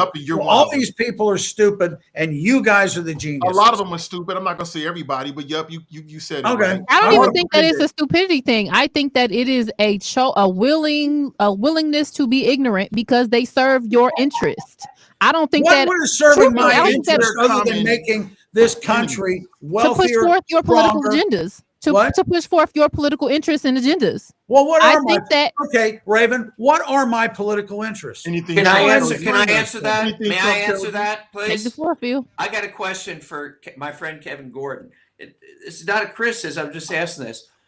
On the radio, I know the former programming director for 55 KRC and WLW. Okay. And he explained to me very, very clearly what their demographic is and what you can say and what you are expected to say. Now, I'm just asking you this question. If you were to come out and criticize Trump on a regular basis, as we kind of do here, would you still be allowed to be on those stations as a host?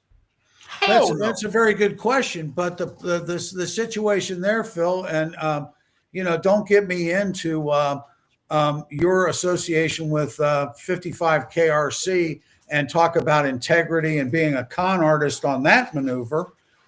We can talk about that if you want. Answer his question, though, Kevin. To be fair, but the question is, in the entire time that I have been on 55 KRC or WLW, I have never been told what to say, what not to say. You're not answering the question. You don't have to be. You're saying what they want you to say. Yes, you would be. Because I believe in the conservative mantra, because I believe in the conservative view, and I espouse the conservative view, and the advertisers and the listeners of KRC and WLW also agree with that, and that they listen and that their demographics are high enough in order to support that. Yes, I would say that what I am saying is probably more acceptable, and I'm sorry about this, but more acceptable than what's being said on the buzz. That's not even Look at the ratings. That's not even a question. So yeah, it is a question. I mean, you're telling me that Phil brought up this fact about whether or not if I was in criticism of Trump or if I have criticized just about everybody possible when I've been on the air. And when Trump does something stupid, I talk about it. There's not everything. I'm not some sycophant. I'm not a Democrat that no matter what the Democrats do, I'm going to jump on board. And I'm not going to, I am not going to affiliate with a party that has abused my people as long as the Democrats have abused you, and go ahead and go into some sort of a syndrome of where I'm going to relate more with my abuser than I am somebody that would fix it.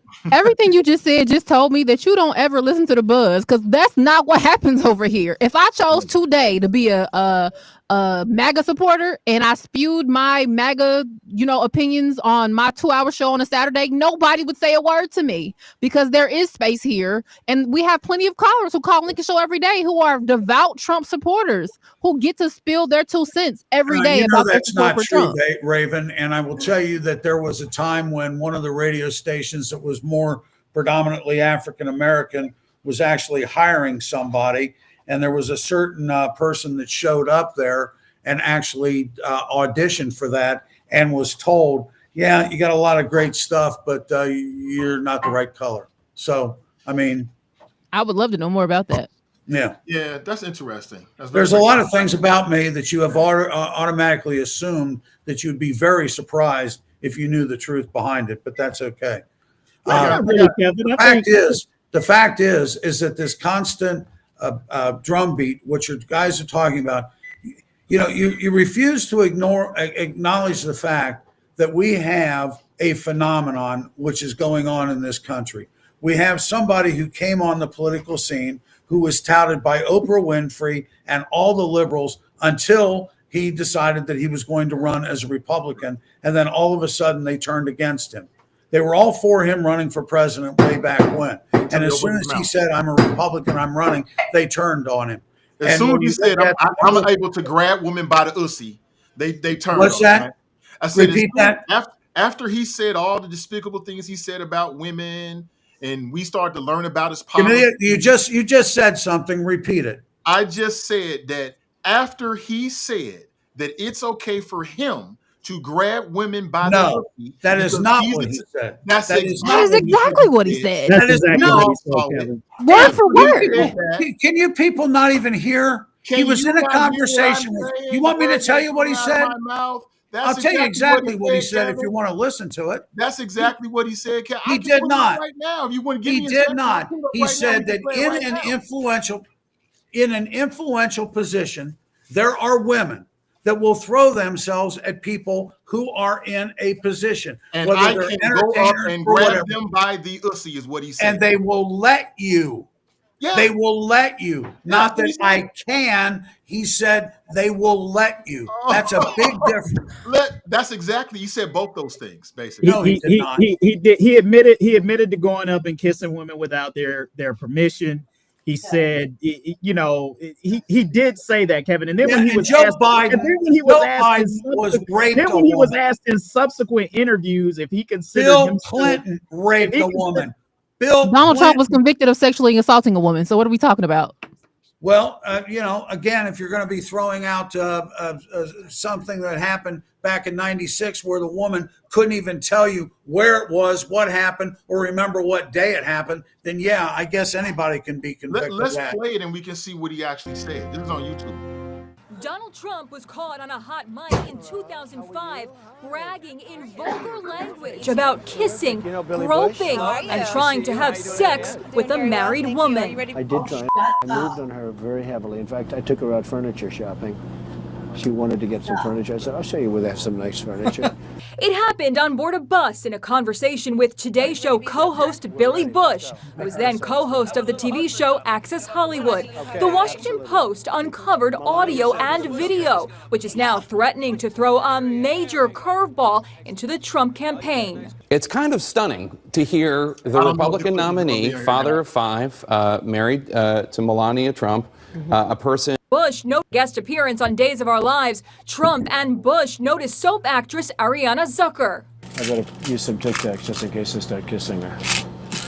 You know, I'm automatically attracted to beautiful. I just start kissing them. It's like a magnet. You just kiss. I don't even wait. And when you're a star, they let you do it. You can do anything. Whatever you want. Grab them. Facts are facts, man. We live in a world where if you say something, I can grab the video within 30 seconds. Oh, good for you. No, All good right. for all of us. Let's go back. Notice how Kevin Okay. conveniently, You're talking what? he's so quick to rebut most things that we said, but you notice how quiet he was after that video? Very quiet. Stopped running because he can't defend it. He can't defend it because Kevin is a good man with morals and values, a good Christian man. And a good Christian man cannot sit up and condone what he just heard. Because right? it was terrible. But this is what Trump supporters or those who claim themselves to be on the moral So right. you have the never moral been and ethical part. right to life, folks. I would They're love- sole Christian, American Christian values, Christian nationalism. But this guy, and this is the type of stuff that I'm talking about right here, Nathan, that's defending the indefensible. They'll make all kinds of excuses. And you know the only person who paid for that conversation? Billy Bush. Billy Bush. Yeah, Donald Trump got elected president. Billy Yeah, Bush. they were pissed at probably Billy is Bush somebody- for Billy laughing. Bush is probably right now waiting for some of his benefits that Elon Musk and Donald Trump are about to cut. Yeah. And you know, when you're talking about a hot mic, when you're talking about people that are having locker room conversations, that is a far different thing in terms of what somebody says, when they know they're being talked to. And the fact is that, I would love to hear some of the conversations that Joe Biden has had. I would love to have heard some of the conversations that Bill Clinton have had. I would love to hear the number of things. And I'm sure they're out there, but because of the spoon-fed regurgitators in the mainstream media, we never hear of them. But you know the difference? And yet it's okay for you guys to have a president that uses They only found out an that the intern spoon-fed as his media personal only- humidor, and that's okay. But The you know the spoon-fed difference? media the spoon-fed media only reported on Monica Lewinsky for like 2 years. So Right. the spoon-fed media only reported. And they reported exactly what the Democrats wanted them to report. That was by all accounts a consensual relationship. Yep. From everything we know, Bill Clinton didn't suddenly shove himself on top of Monica Lewinsky. He didn't say, "Hey, I just went up and grabbed your body." You know what? He got in trouble for lying about a consensual affair on his wife. Okay, Kevin G, real quick, Kevin. So Just real Kevin, quick. under those the difference, Kevin G, circumstances, real quick, Kevin. could you Kevin, do give me that 1 with second. an intern at the Inquirer and get away with it? Yo, Kevin Okay, G, Dan, real quick. That's a great question. I'll let him answer, but real quick. The difference between myself, and I can't speak for Raven, I can't speak for Kevin But I think I know what they might say on this. If I'm wrong, please, guys, set me straight. The difference is that if that tape had come out about Biden, I would have called him out on it. He was dead wrong. No, you wouldn't. Please. No, you wouldn't. Absolutely. Listen, what have you said about Tara Reid? What have you said about him?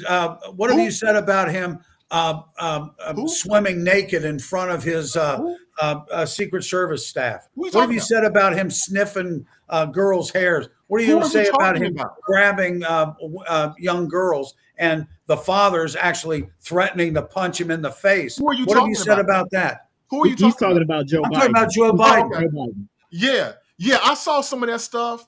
I saw some of that stuff and it didn't bother me. So I'll just go on my Trump. Are you gonna let him answer or not? No, he wants to tell you what my answer is. I thought some of that stuff, I thought it was creepy. If Joe Biden had put out a video or got caught on a hot mic, I would have felt the same way I did about Trump. It's not about partnership or partisanship. It's about the individual. He would have been dead wrong. I would have called him out. And if my Democrat friends didn't like it, so be it. And let's be clear. Wrong is wrong. And let's be clear, because I agree, Nate. But let's be clear, because I've heard you say this a number of times, Kevin.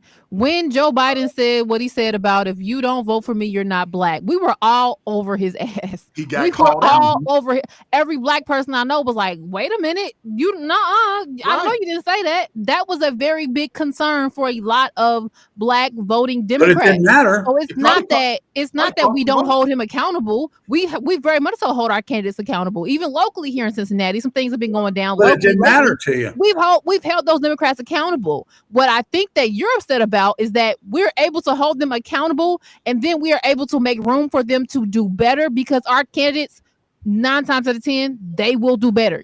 You are in a space as a Republican where you've got to a point where you know your candidate will never do better, and so you just accept them for what they are and who they are, and you never question them. What are you talking about doing better? Are you talking about raising the economy, lowering the unemployment rate among African Americans? Yes. Yeah. Okay. Well, he did that during his previous administration, but you didn't give him any credit for that. Thank you very much. Why didn't we? Who did that? Were you in support of the Trump agenda back when the unemployment among African Americans was at one of the lowest? That was Obama's economy. Get it right now. We all know this. Oh, Obama's economy. So Trump benefited from the Obama economy. Yes, he did. Yes, sir. Oh, I see. For 4 years. Yes. That's how strong it was. Even Biden. That's right. I'm sorry. The Messiah who could move mountains and let the oceans rise and set and whatever. That's what you guys believe. That's what you guys believe about Trump. Is that he proved what a fraud Oprah Winfrey and Barack Obama are. I got one last. Nathan, let me say this. Go right ahead, sir. First of all, Kevin, that's what you guys believe about Trump, that he's the Messiah. Second thing I would say is you've never heard that from me. Let me just say, I'm just saying that many of y'all on the right think that he's Jesus, the return of Jesus. You know, there's polling out on that as well. Oh yeah, but you won't believe that because you don't know who did the polling. Sure. But here's the other thing that I'll say: the difference between Joe Biden's "you ain't black if you don't do this" or black people in chains. When Joe Biden came under the heat from black people for that comment, he apologized for it. He admitted that he was wrong in what he said. Donald Trump has never apologized, has never shown any remorse. All right, for anything that he has said and done. In fact, what Donald Trump has 30 done, seconds, pull it up. And look, let me tell you how this shows up with the voting base, right? You said it didn't matter to black people. So Joe Biden apologized. He probably lost some votes. But for many people, that act of contrition might have been enough to move them back. Donald Trump doesn't apologize. He instead doubles down, right? And yeah, he loses some votes, but it actually increases his popularity with people on your side of the aisle when he doubles down. So what's that? What does that say? That somebody who is unapologetic for things that are clearly wrong and violations of standards and morals, that gets you more support versus somebody who says, you know what I said, that was kind of dumb. I shouldn't have said that. That was incorrect. And then people coming back around and saying, oh, okay, all right, well, we'll give them a second chance. Like what does that say about which voting base?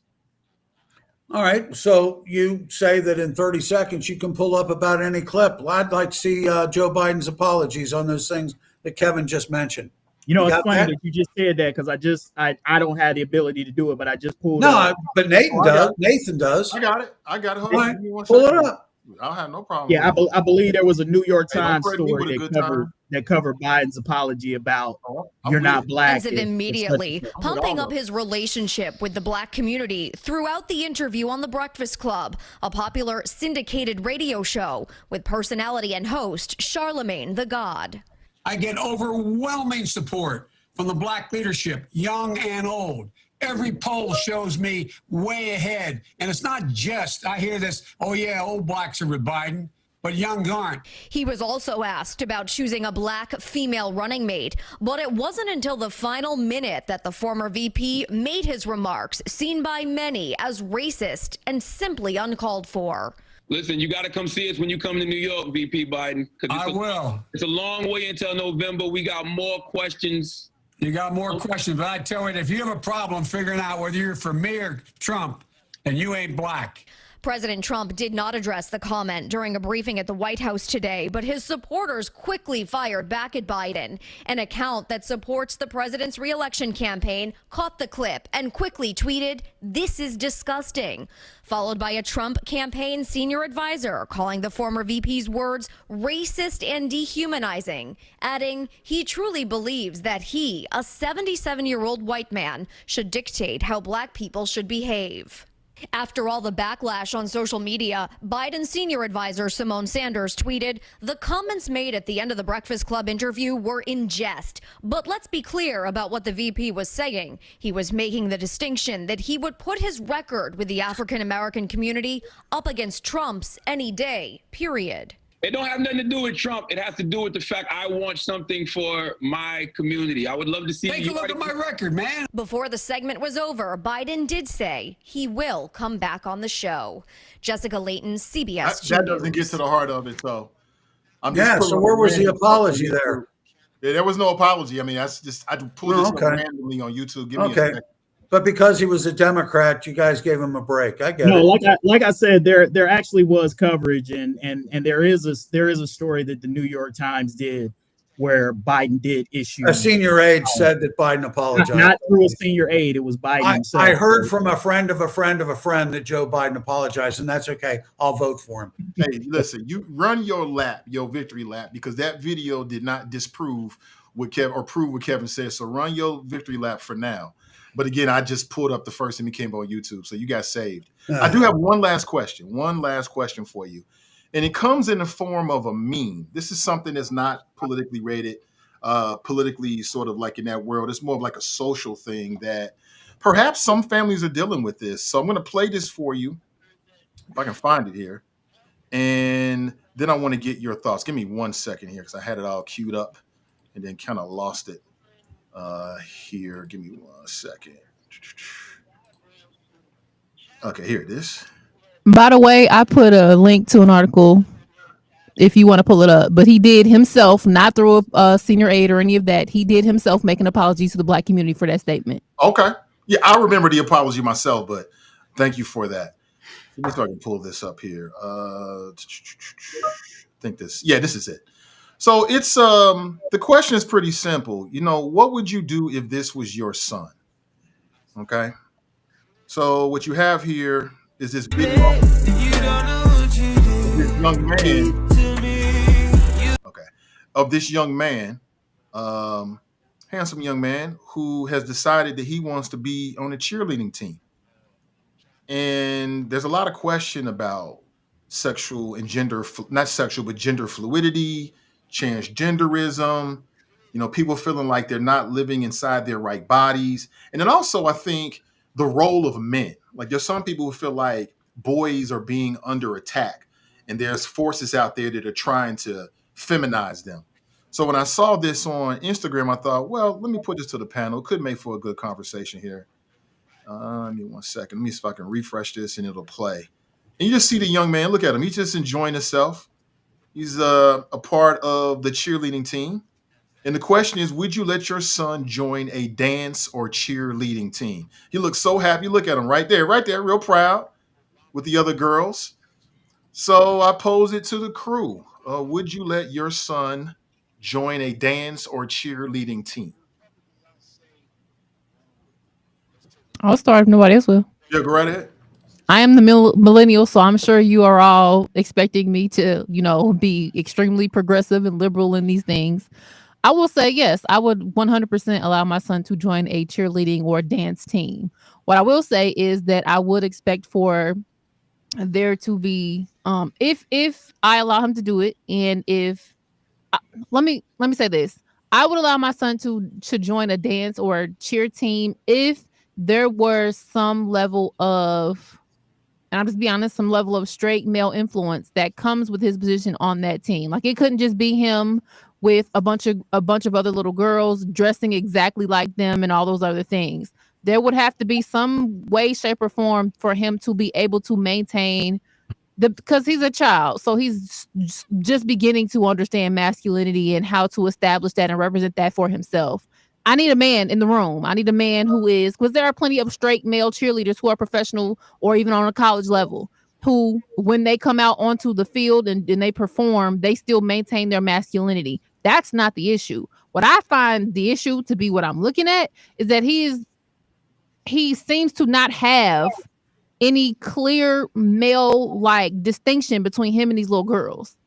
That's my only issue here. Like, his outfit is a little bit different. They might have made his little shorts a little bit longer, but it still very much so gives feminine to me. And I think that if they would have taken more time to really truly like given him the appearance and the or giving him like the kind of coaching that would, again, like assert his masculinity or his maleness, then it would be no issue. I think the only reason why people are like having such a knee-jerk reaction to this is because he does appear very feminine in these videos. The little video where they were all doing the turn and they put the hand on the wall, like, I don't necessarily know if that was necessary for him to do. Why couldn't he have done it in a more masculine way? Why couldn't he be dressed in a more masculine way? Like, I think that's a bit much. I don't want to take away, his ability to be on a cheer team or to be on a dance team, but he is a little boy surrounded by a multitude of little girls, and he is kind of being forced to conform to a level of femininity that he shouldn't have to be at such a young age. Yeah. I agree with a lot of what Raven said. I think if this were my son, I wouldn't be comfortable with it. I'm just going to be honest with you, and not because of who he might be as a person or where he is at from a gender standpoint. I agree with Raven. I think dressing that way, there are a lot of male cheerleaders who participate in dance teams and on cheer teams who do not dress like that. In my opinion, it puts a young person out there essentially to be somewhat of a spectacle. And I'm just speaking honestly, because that is going to be the subject of conversation, and it's not going to be to his benefit.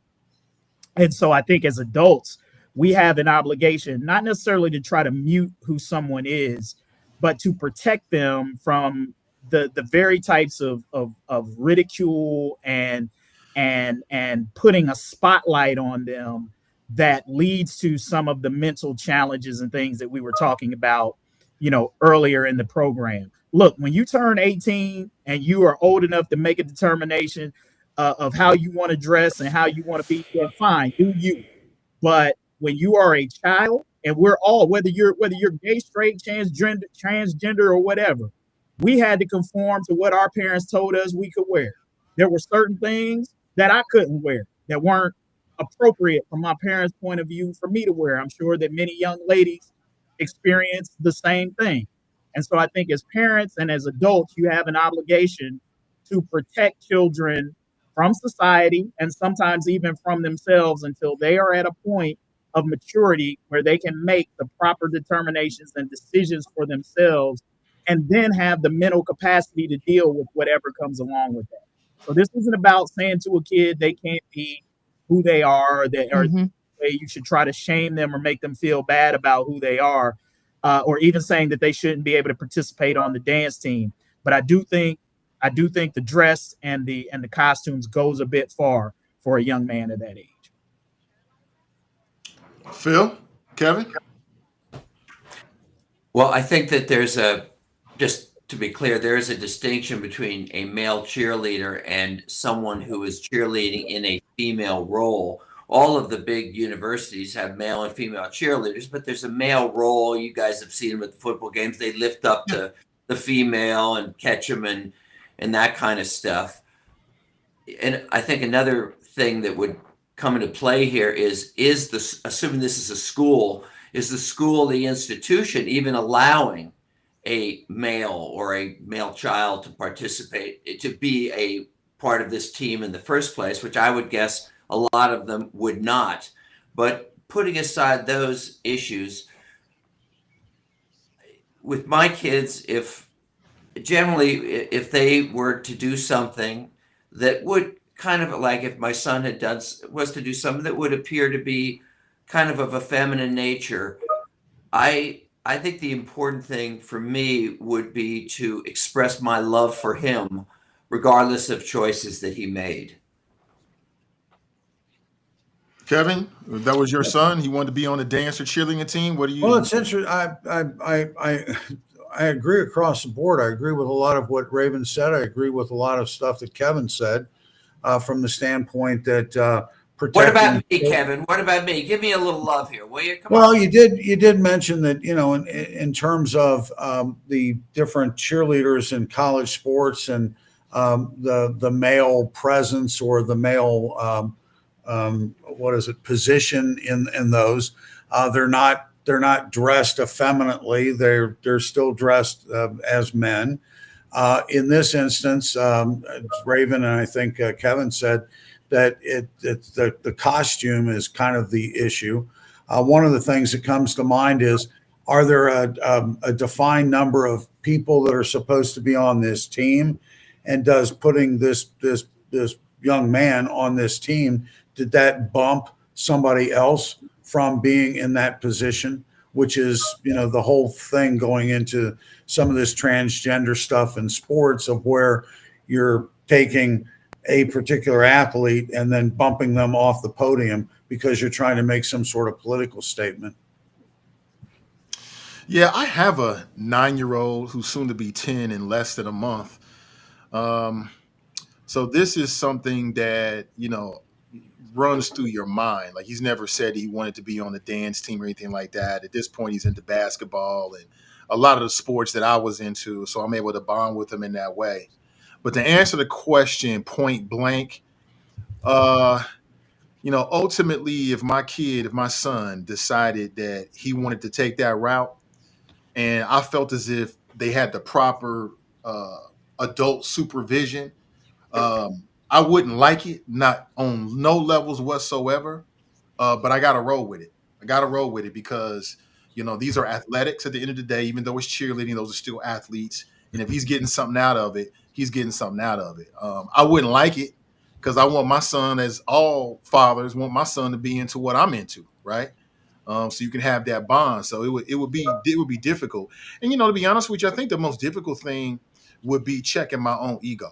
Like, making sure that I'm making a decision for him and not what I think people are thinking about me because I'm his father. Like, men would have to really deal with that. But I would put that to the side and protect my kid, and the fight come with it to any and all, right? Because that's my boy out there. I don't want to hear no comments, all this little chirping, none of that, because you got to protect your son and protect your child. So ultimately, if that's what he wanted to do, I would support him in it. That would be some very... I would be on the edge though. At every dance meet, cheerleading meet, when I'm walking in there, I'm on edge because I'm waiting for somebody to say something so I can react, right? Mm-hmm. And that wouldn't be a good thing for nobody, including myself. But I'm gonna have to roll.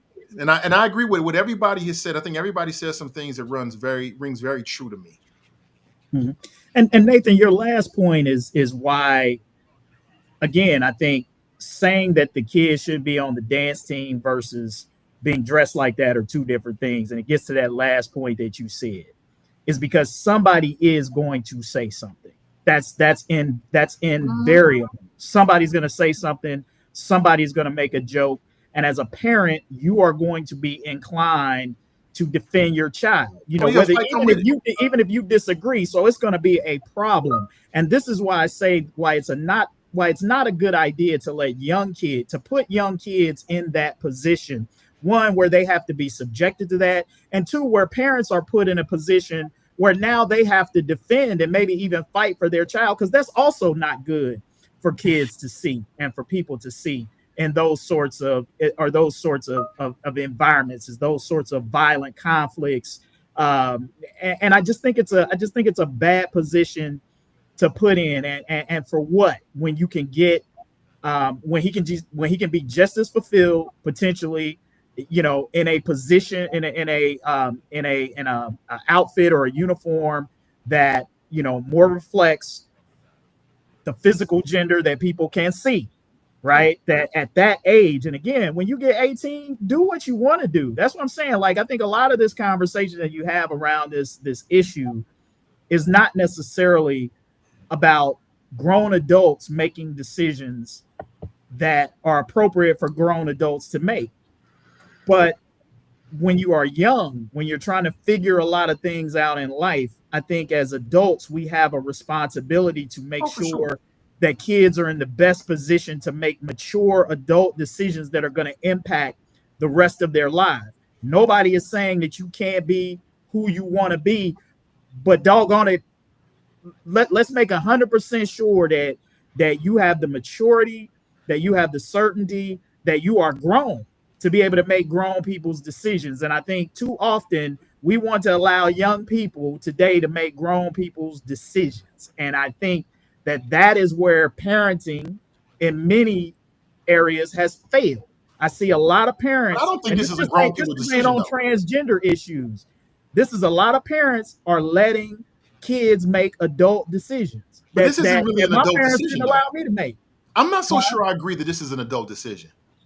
And even at 18, 19, 20, 21, the human brain doesn't fully develop till you're 25, 26. Even young adults are not making the best decisions. But of course, once they pass that threshold of 18, we kind of let them deal with it. And that's what I mean, legally, what we consider to be legally adult. Yeah, I get you. But what if your son said, no, I want to wear the uniform like the girls do. I want to be on a cheerleading squad, Dad. No. And you talk to your son and you can see that he really wants this. This is something that's important to him. That's a tough spot. No, I respect you. That's a tough spot for me. Because there were many things when I was a kid that I asked my parents for that I really wanted, that were important to me, and they said no. Not because they didn't want me to have them, but it was for my own good. It was for where I was in life, that I wasn't ready for those things, and so they said no. And I think that is the role of the parent, not to be your kid's friend, but to look out for their best interests long term. And sometimes no is a part of that conversation. And sometimes yes is a part of the conversation. It is, but it depends. But it depends. But just because a kid really wants something doesn't mean that yes is the right answer. And sometimes it is. And that's the difficult part. You never know. Yeah. So, and every parent has to determine that for themselves, right? So, and that's also within parental discretion. You get to make the decision as the parent when those big conversations happen. What is a yes and what is a no? That is your literal role as a parent. I just think that you have to be cognizant of if your no is a no, how that will affect your child moving forward and your relationship with your child moving forward. They might grow up and appreciate you and saying no at that moment, or they may grow up and feel like you denied them a piece of their identity that if they had gotten access to that earlier, they might have had more about themselves figured out at a certain point in life. Yeah. You just kind of have to decide. What I think that in these situations, what I think that a lot of people forget is that parents are always parents for the first time. Like, you are a parent for the first time. Even if you got multiple kids, you are still a parent for the first time in your life, and you've not done this before. So it's going to be times where you have conversations and you have to make decisions that you don't necessarily know what the outcome is going to be, but you have to go off of what feels right in the moment. And I don't think that parents get enough credit for that. Is this child abuse? Oh no, I wouldn't say that. I wouldn't call it child abuse. Yeah, I think that's extreme to go that far to say it's child abuse. I mean, I think what Raven said, and again, your question was to each of us individually, so all of us would have obviously different answers if this was our child. And to Raven's point, every parent has to make that determination for themselves in terms of what they think is right or wrong for their kid or their family. One of the things that I will say, my parents took the no with no explanation approach. I don't necessarily know that I'm a fan of that. approach to parenting, especially on issues like this. So I think if your answer is no, and to try to, if you're concerned about damaging your child and you want to try to minimize that in any kind of way, I think it's best to have an explanation prepared for your child as to why you're telling them no, why you feel like this is not about their identity or trying to deny them portions of this, but here's what I'm trying to protect you from that I don't feel like at this point in your life you are equipped to handle mentally, emotionally, and psychologically. This is why I'm doing this, not because I don't love you or I'm ashamed of who you are. Like that's the nuance and the tough conversations that sometimes parents have to have with their kids. So it's not just a no with no explanation. I think a no with some nuance and a conversation with your child probably gets you to the point where you want to be. Can I say this really fast? Because it kind of is relational, but I kind of, this is the way I look at stuff like this. I was a girl child.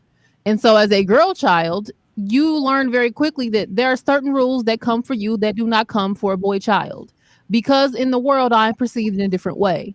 If my grandmother, who I call Della Jo on the show, if Della Jo was to say to me, I don't want you leaving the house with that short skirt on, or I don't want you leaving the house with your chest all out, or I don't want you doing, I don't like it. And truthfully, I feel like, and I felt like this sometimes. Well, I mean, maybe that's how other people feel, but I don't see it that way. Or, they might be looking at my thighs or they might be looking at my chest, but that doesn't mean that it makes me what they think that I am. But there are certain dangers as a child. You don't know that as a girl child, there are grown men and all these other outside factors who are looking at you in a very dangerous way that you cannot fathom because you don't know the brunt of it. You don't truly fully understand why your mom or your father might say something to you like, I don't want you to wear that skirt, or I don't want you to wear that shirt. You're gonna be pissed off. You're gonna be frustrated. You're gonna feel some type of way. But now as a girl woman or as a woman, I completely understand it now because I've been in situations where it didn't even matter what I was wearing. A man said or did something creepy to me outside, and it was because I was what he perceived to be an attractive woman. So it's that as well. When it comes to situations like this, that is my concern. I want to make sure that my child, even if you don't understand it right now, we can circle back to this conversation when you've lived a little bit more life and we can pinpoint exactly what this is. Because even if I explain it to you, you may still not understand. And it may cause a little bit of a level of distrust. But I will say, again, as being that former girl child who is now an adult woman, I have had conversations with my grandmother about, man, I remember when you said this or you did this, and I was so mad at you. I felt such a way when you said or did that about what I didn't think was a big deal at the time. But I thank you for that because now that I've been an adult and I've experienced certain things, it makes all the sense in the world now. And I would never allow my daughter to do the things that I wanted to do as a girl because it makes sense now. So I think that it is scary to think as a parent that you might be suppressing a portion of your child's identity. But it's required because there's always the chance for understanding later. And I think that if you move in that space, it becomes a lot more easier to be confident in your choices that you're making to protect your child. Yeah. And one other thing that I would add to kind of on that point is there's a way that kids react to what we saw and the way adults react to what we saw. And sometimes there's not. And I know we tend to think that young people today are more open-minded because, the world is different. But at the end of the day, kids are kids. And we all remember how we were when we was in school. We would cap, we would pick, we would find any little thing that was wrong with somebody, and that would become the butt of the joke and the butt of ridicule. And whether it was when I was coming up, it was dark skin. Like, dark skin is in vogue now. Like people like dark skin. But when I was in school, that was not cool. So being a dark-skinned person, that was constantly something that I had to be prepared to battle with at lunch when we would be capping on each other and stuff like that. And for, it never became a real complex for me, but it could have been. I mean, fortunately, I had, parents who instilled in me the confidence to be confident in who I was. I had that. But had I not had that support, I might have grown up with a real complex about skin color. So I say all that to say when we talk about long-term damage and trauma to kids, a lot of the issues that we have as adults tend to, tend to be related to some trauma that we've experienced in some way as a child, and we carry it into adulthood and never having resolved it. And so I think, like, as a parent, you got to be aware in this situation, like, what is more traumatic? What's going to be more traumatic to that young man?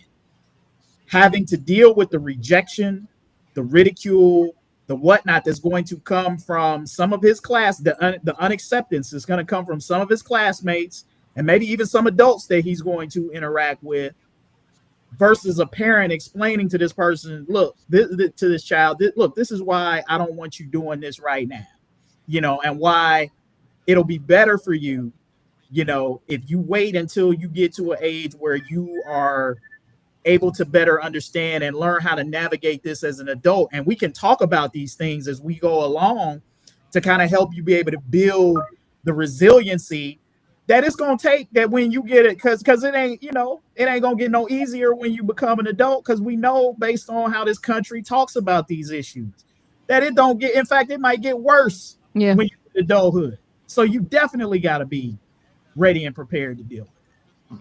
Well, the thread that's been running through this entire conversation is parental involvement. The fact that there is a parent there that is guiding the child in a certain direction. I mean, I don't think that there's a certain day where all of a sudden this little boy said, "Gee whiz, I want to be on the dance team." There was things leading up to that, and as Raven, I think, originally said, of a male figure or a male influence in the home that possibly was not there. But it's also whether it's, and as Raven talked about, being a girl and having the mother or the grandmother talk about certain things and guide in certain direction. So even within that context, there is a parent or an adult person that is guiding that child in a particular direction. And I never forget, one of the things my mom used to tease about is that, when you're 18 years old, you think your parents are the dumbest people in the world. And by the time you turn 21, you wonder how they got so smart in 3 years. So it's one of those things where, again, being involved in your child's life and guiding them through the different landmines that you're going to see throughout life to try to keep them from going in the wrong direction, no matter what it is, or the landmines of, as Kevin mentioned, in terms of some of the ridicule. I mean, Nathan, you have a situation, I'm sure, where maybe your child is not the best athlete out there, and there is some ridicule that goes along with that from some of the parents, where you almost have to be ready to say, "Hey, wait a minute, that's my child." Been there, done that, bro. Been there, done that. Some of these parents get a little bit too crazy. You gotta talk to people and let them know, like, nah, we ain't doing this. So I don't get it when you're talking about kids, but people are real crazy these days with their lips and the things they do with other people's children. So been there, done that. Hopefully never have to deal with it again. We're at the end of the show, so as I always like to say, is there anything that you didn't get a chance to speak on? Did you have a point in your head and then it just kind of got lost in the scrum? Is there an issue you had with somebody else and something he said you want to just come back to it, speak now, or forever hold your peace? Well, I felt that I wanted to respond a little more thoroughly when the issue about the January 6th committee came up. And because I happen to think they did a pretty outstanding job. And I thought I should mention the origins of that committee. Originally, what was proposed was an outside commission modeled on the 9/11 Commission, meaning it would be non-political people, and I think we'd agree 9/11 Commission did a pretty good job. Unfortunately, Kevin McCarthy and the leaders of my party wouldn't do it. And I think the reason probably is they did not want the truth to come out, because it would be very damaging to certain leaders in our party. I think I should also point out about that is that what Liz Cheney and Schiff and other members said on that committee, that wasn't important.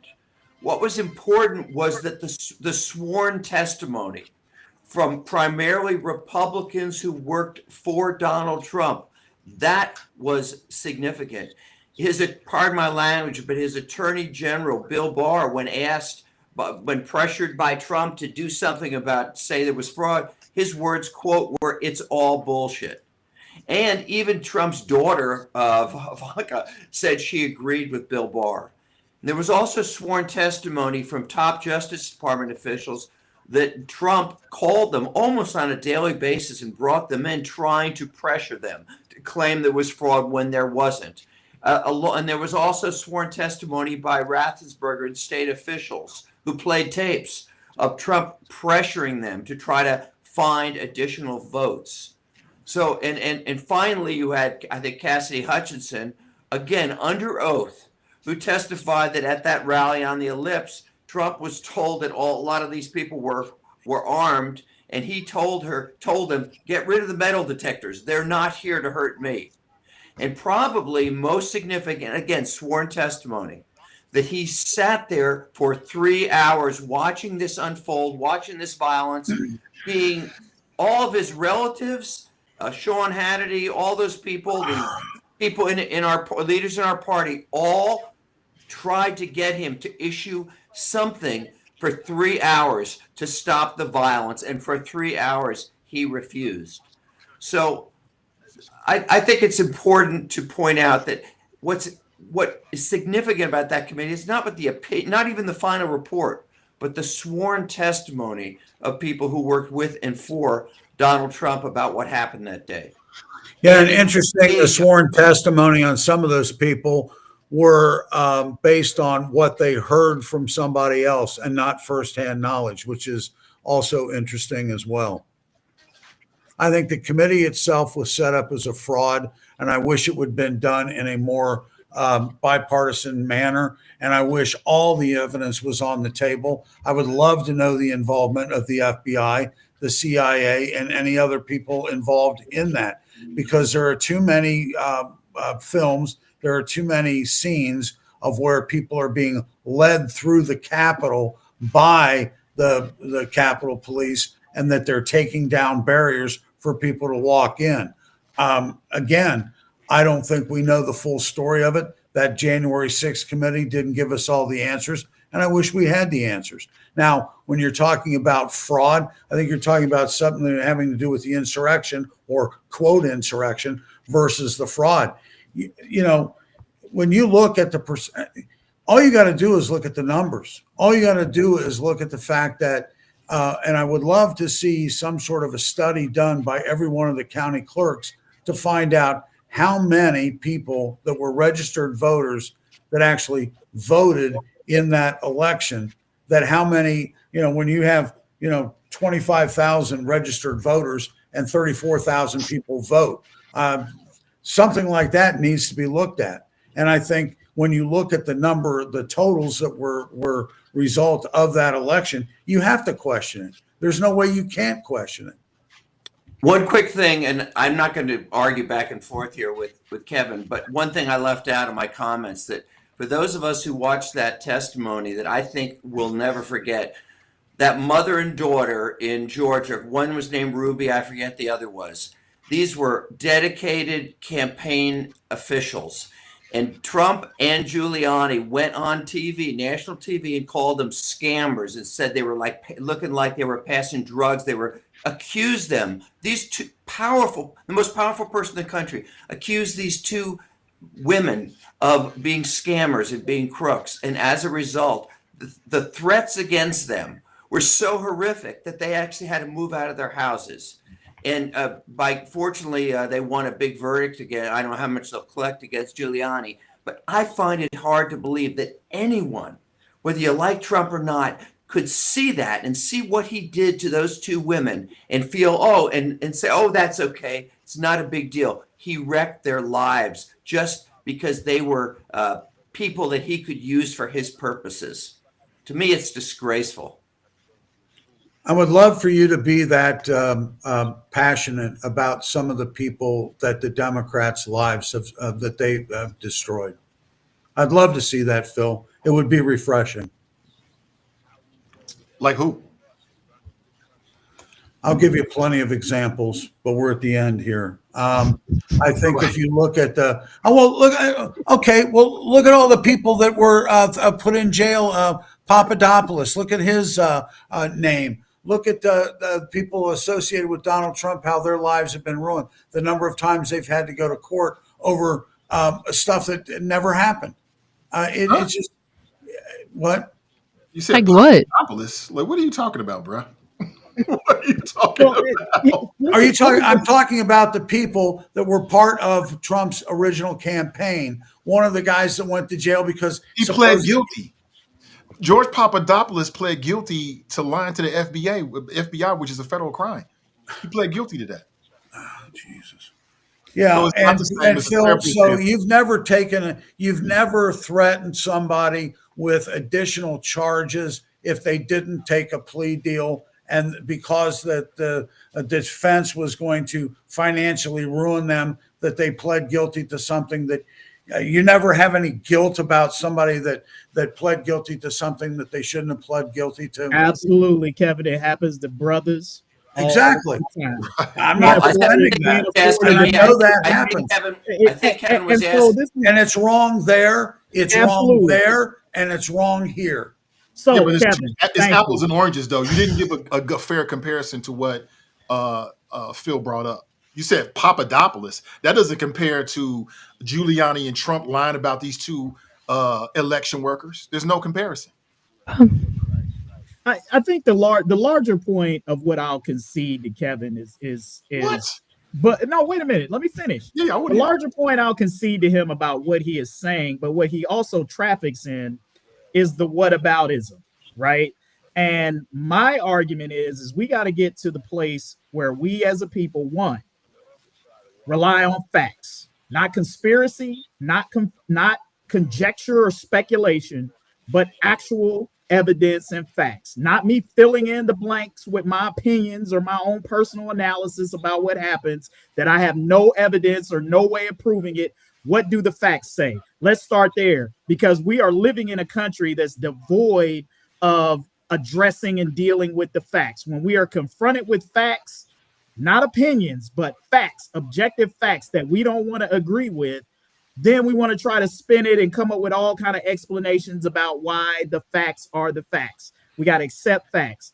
Then the second thing we got to do is, if our people are on the wrong side, whether we're Democrat, Republican, black, white, or whatever, we got to stop defending wrong actions because somebody is on our team. In fact, I'm going to be hardest on the people that I care about, because I need the people that I care about to be on point. Mm-hmm. So I'm going to be extra hard on you versus somebody who may not really be on my team. Yeah, I'm going to be on them because maybe they ain't on my team, but I'm not going to be on them as hard as I'm going to be on you, because you're representing to some extent me or the things that I care about. So we need to be hardest on those people who are on our team instead of giving them passes.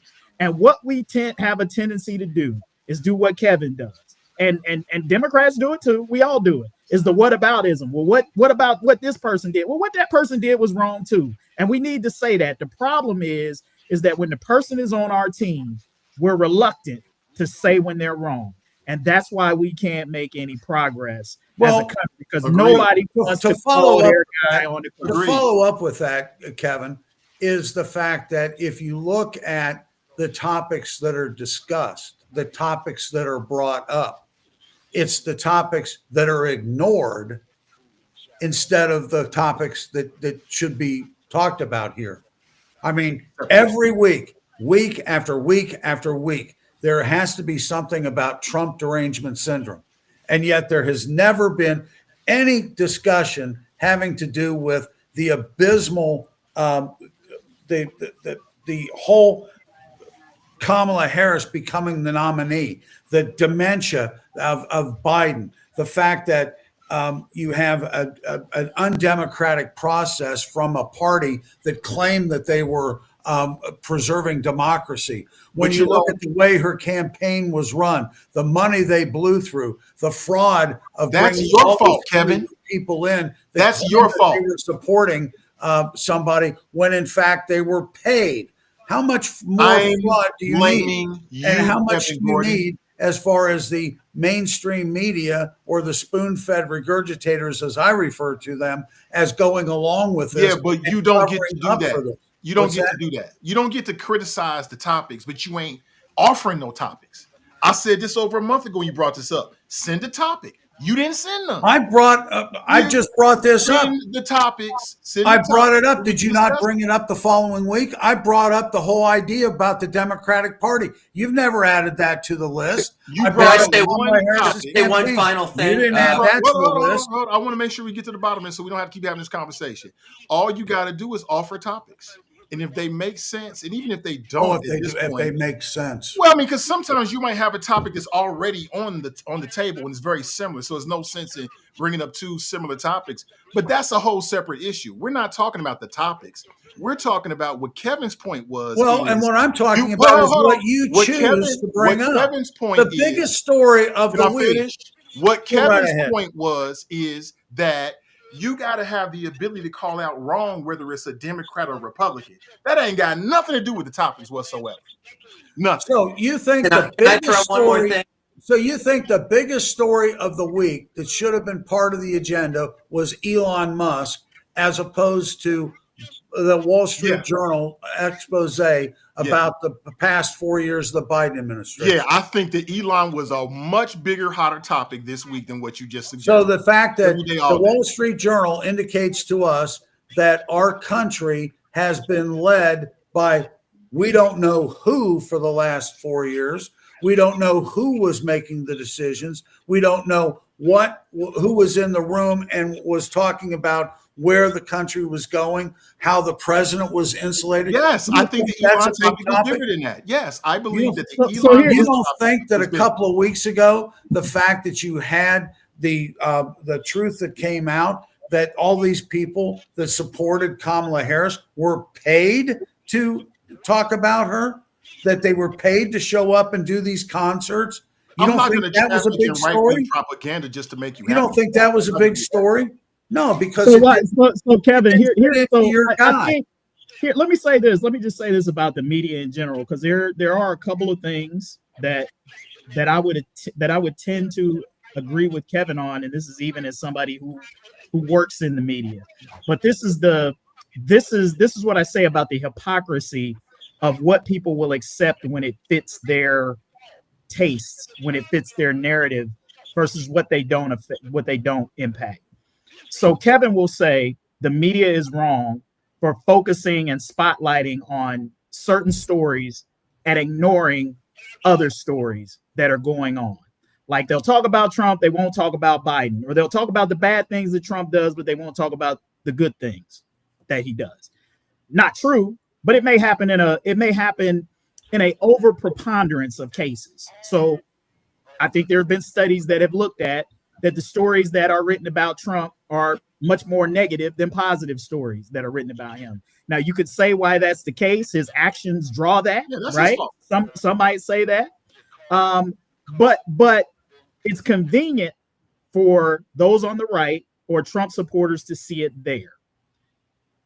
But I will also say I've heard from African Americans about how the media has treated them historically over the years. All you see on the news at night, Black people shooting, killing each other, or Black people in sports. When the reality is there are far more Black people who are like the three that you see on the screen, who are working, average, everyday people who are doing good things, trying to impact their community, that never get covered. So I will say that there is the truth and the reality that the media, because of the platform and the format, that the imperfect platform that it is very selective about what it covers. It doesn't cover everything. I agree with you that there are things that get ignored that probably do deserve coverage that don't get covered. But it's not just with Trump. It's not just with politics. It goes across the board. It's the imperfect nature of what the media is. And there's so many different outlets out there now. You can't say that things aren't getting reported because somebody somewhere, whether you got a podcast, a newspaper, a TV station, a radio show, somebody is talking about it. It's just a matter of whether it's reaching your ears or not. Nathan, can I throw one point in? And most people are locked in an echo chamber of only listening to what they want to listen to confirm their own biases. So when I hear somebody say, well, this never gets reported or this doesn't get talked about, I know it's a lie because I know for a fact it does. You just ain't in the spots where they're talking about it because they're not talking about it on the channels that you're listening to. You're not talking about certain topics on your radio station. If you watch cable news, MSNBC and Fox News, they both totally ignore stories that the other station talks about. So is it okay for Fox to just report on this and not mention any of the things that MSNBC is talking about? But people on Fox are critical of MSNBC because they're not talking about what they're talking about when they're doing the same thing. And so that's what I talk about the hypocrisy that we accept when it serves our purposes, our narratives, and our agenda. We're not honest about the conversation. Well, I think when you're in a situation where, as far as the news media, whether it's the newspaper, whether it's television station, that is dictated by the people that tune in. If the people are, and you've seen this since the election, the ratings that have dropped off from CNN, MSNBC, and the other networks as a result of the ratings for Fox, I think that a lot of the people saw that over the last year and a half or so, the fact that they'd been lied to and said, you know what, I'm not listening to this garbage anymore, and I'm going to get my news from someplace else. And that is one of the things that has not been talked about enough. And I think that this introspection in terms of, well, these people over here are still evil and still evil and still evil, yet my people have been lying to me all along, and I'm going to totally ignore that. I think that's where the topics get to the point where it's all one-sided and never across the board in terms of where are the issues, where is the truth. Yeah, well, part of that is if we can even go back to Ronald Reagan, and this is that good old argument that we can have about regulations, where there was a time where radio stations like the one that you're on and a lot of media companies had to do what they call fair and balanced. You had to offer both points of view within the conversation. Reagan came in and said, now let's do away with that regulation. Everybody should be able to do their own thing. And then that's when you began to see this explosion, starting with Limbaugh and some others, of conservative talk that diverged and separated from mainstream publications because, conservatives said, hey, there's a lot of things that we want to talk about that maybe is not getting the traction that we wanted. And so we've started to see this fragmentation over the years of media that has created these nichified outlets that people can go to and only get what they want to hear. And it's profitable. It's driven by ratings. It's driven by the number of people that listen into that.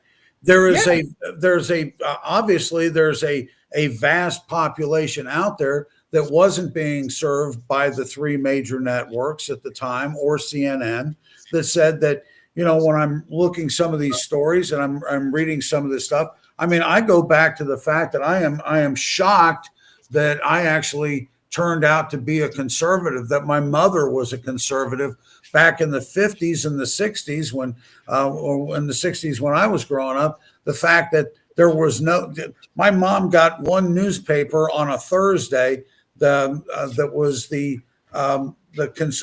conservative news. And all during the rest of the week, all we got was CNN or CBS, ABC, and so on. And the fact that she was able to be basically what I guess you would refer to the silent majority that realized the crap that they were getting from the other networks wasn't what they were believing or not what they were seeing with their own eyes. And when you have an outlet that then brings that up, you realize that, hey, I'm not the Lone Ranger here. And I think that's one of the attractions that we never talk about as far as the Trump phenomenon. Trump is not saying stuff that is convincing people to change their view. He is saying what is on their mind and pushing the ideas that they are interested in. We've said that, Kevin. We've said that, and that's the scare. I think that's what scares a lot of people because some of the things that Trump says, what scares a whole lot of people is like he says some crazy stuff. He says some racist stuff. he says some homophobic and misogynistic, yeah. and if that matches the view, if what you're saying is true, if what he's saying is appealing to a lot of people, that's a scary thought for a lot of people in this country, and it's part of the problem. I agree with you totally with what you said. It's what made Rush Limbaugh so popular in what he did, because Rush Limbaugh was taking conversations that a lot of people, particularly a lot of white people in America, conservative white people in America, were having around their dinner table, and he took it to the airwaves, and it became incredibly popular. And we've seen the outgrowth of that. That whole scenario is kind of Fox's business model. They're not trying to cater to a broad and diverse audience. They have a specific audience that likes that product. That's what they cater to. And there are a whole, I mean, we don't, people on the left don't like to think this, but there are a whole lot of people in America who like that, who like hearing that, who agree with what they hear on that. And that is the challenge that we have in the country, because some of that thought is scary as hell to a lot of people who don't listen to Fox. Just like a lot of things that you hear on liberal stations scare the hell out of a lot of people who listen to Fox News. And we are a nation of people who are scared of how the other side thinks. And that's the battle that we got going on right now. Can I just jump back? And for you to, and quite honestly, I have heard, in my opinion, I have heard more racism and more racist comments, more homophobic comments coming from the left than I have from the right. That's great. You got racists and homophobic people. But the right is where you want to focus on all the time. You never want to focus on the left in terms of their homophobic or racist comments. I don't think that's true. I think they're liberal. I think there are people in the LGBTQ community who hold Democratic politicians accountable all the time. And you find these politicians trying to conveniently thread the needle badly.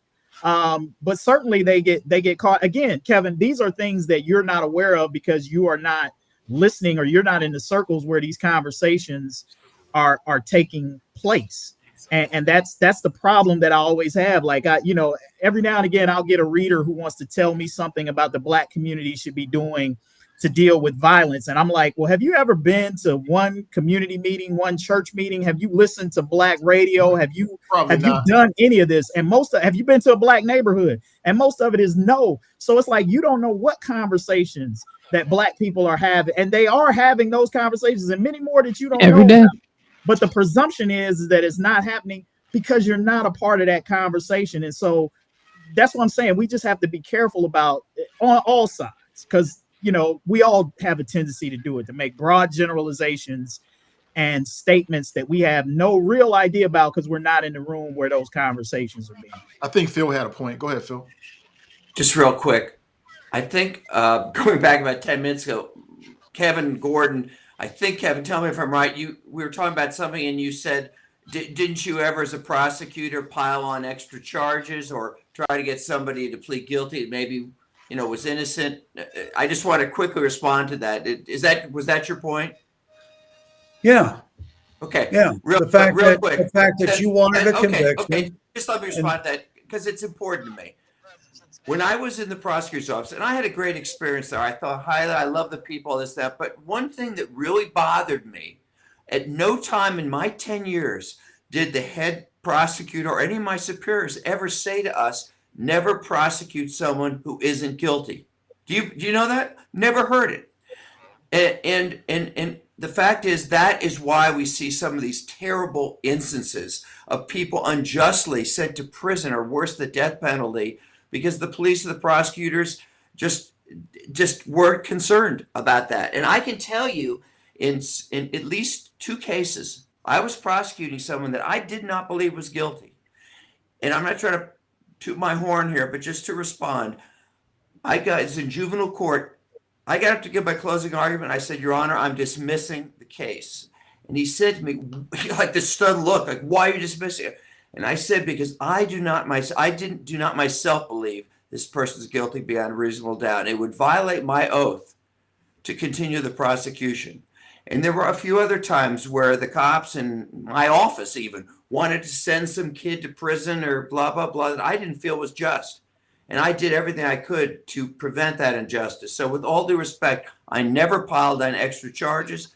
And to the best of my ability, I never prosecuted someone who wasn't guilty. And I just say that because these things are may not in your office, but you know what happens. Well, and here's one thing I will say to that, Phil, is, first of all, thank you for that. And I appreciate the way that you conducted yourself as a prosecutor and how you went about it. But here's the unfortunate thing about too many of our systems is everybody doesn't operate from the same level of integrity. And I acknowledge that. That's why whether that's prosecutors, whether that's law enforcement people, whether that's journalists, whether that's whomever. The vast majority of people, I like to believe, doing the work are trying to do the right thing. But it's this bad apple syndrome that I say. People who come to the table without pure intentions, who are not working in good faith, who are operating with agendas. And this goes across careers. So I don't want anybody thinking out any particular discipline. I'll take it even a step further. In the prosecutor's office, what disturbed me, and again, I had a great experience. I respect everybody I worked with. But what people didn't understand was, as prosecutors, I can't speak for cops, as prosecutors, our job is not to win. It is not to win. Our job is to do justice. And the reason, it's more than just a few bad apples, I hate to say this, the reason we have these terrible, tragic cases that we've all read that fortunately some have been exonerated because of DNA, but the reason is because the prosecutor didn't do his or her job of doing justice. It was just trying to pile up wins. So I'm agreeing with you, but I'm even saying I think it's a little more extensive than even you suggested. Yeah, sure. Well, because the politics are involved in this. Look, politics want to be law and order. There are a whole lot of things that trump justice all the time. And this notion of, as you said, stacking wins is largely related to prosecutors who have higher ambitions. Yeah, who have higher political ambitions that are related to money and power. So when that becomes my main objective, when that becomes your main objective in any job that you do, which is the accumulation of power or wealth or clout in some way, shape, and form, in many ways, you've already tainted, the process of your craft when that becomes the driver, because now you're willing to make exceptions or do things that are going to further those particular ends versus it just being about, as a journalist, I'm about the truth. I'm about getting people information. When it becomes about winning awards, when it becomes about upward mobility, when it becomes about getting to that next big TV station or newspaper, regardless of what I have to do to get there, I've already lost sight of the principles that are necessary to be able to do the job ethically. And I think, unfortunately, that happens in too many situations where ambition, political pressures, and a whole lot of other things lead people to do things that are unscrupulous and are more based in winning than achieving justice. Well, with that, everyone, I really appreciate you all and your time. We spent a few hours today on a Friday, and to the people in the audience, I really appreciate you. And we're planning to, we'll see how it works next week. I know you got the holiday next week. I'll reach out. I'll get with Kevin first, and we'll figure out a schedule for the rest of the year, and then reach out to everybody. But maybe Friday is definitely a date. I'm not sure when Christmas is. I know I got a son, but it's like Wednesday or Tuesday, one of those. Okay. I think it's Wednesday. I'll give it everybody and see what the schedule is and see if it works. If it works for Tuesday, if not, then we'll get back in when it makes sense for everybody. And then, Kevin, I'll get with you because I think that's a really good idea. Like, allow different people just to set the topics, all the topics for that particular show. That's easy peasy for me. I like it. And plus, I also think, to Kevin's point, we're going to get some different type of conversations. And maybe we should all do that. You know what I'm saying? I love that. The better the conversation, the better for me. So with that, everybody, thank you so much for your time. And I really appreciate each and every one of you. Respect your time. And to the audience, thank you for being here. Please like and in particular share this show. We're still a fairly new podcast, so everyone doesn't know about us yet. But if you lift us up, then more people will. So again, have a great Friday, everyone. Wish you all happiness and good health. And we'll talk real soon. Thanks. All right. Have a great weekend. Merry Christmas. Happy holidays. Holidays. whatever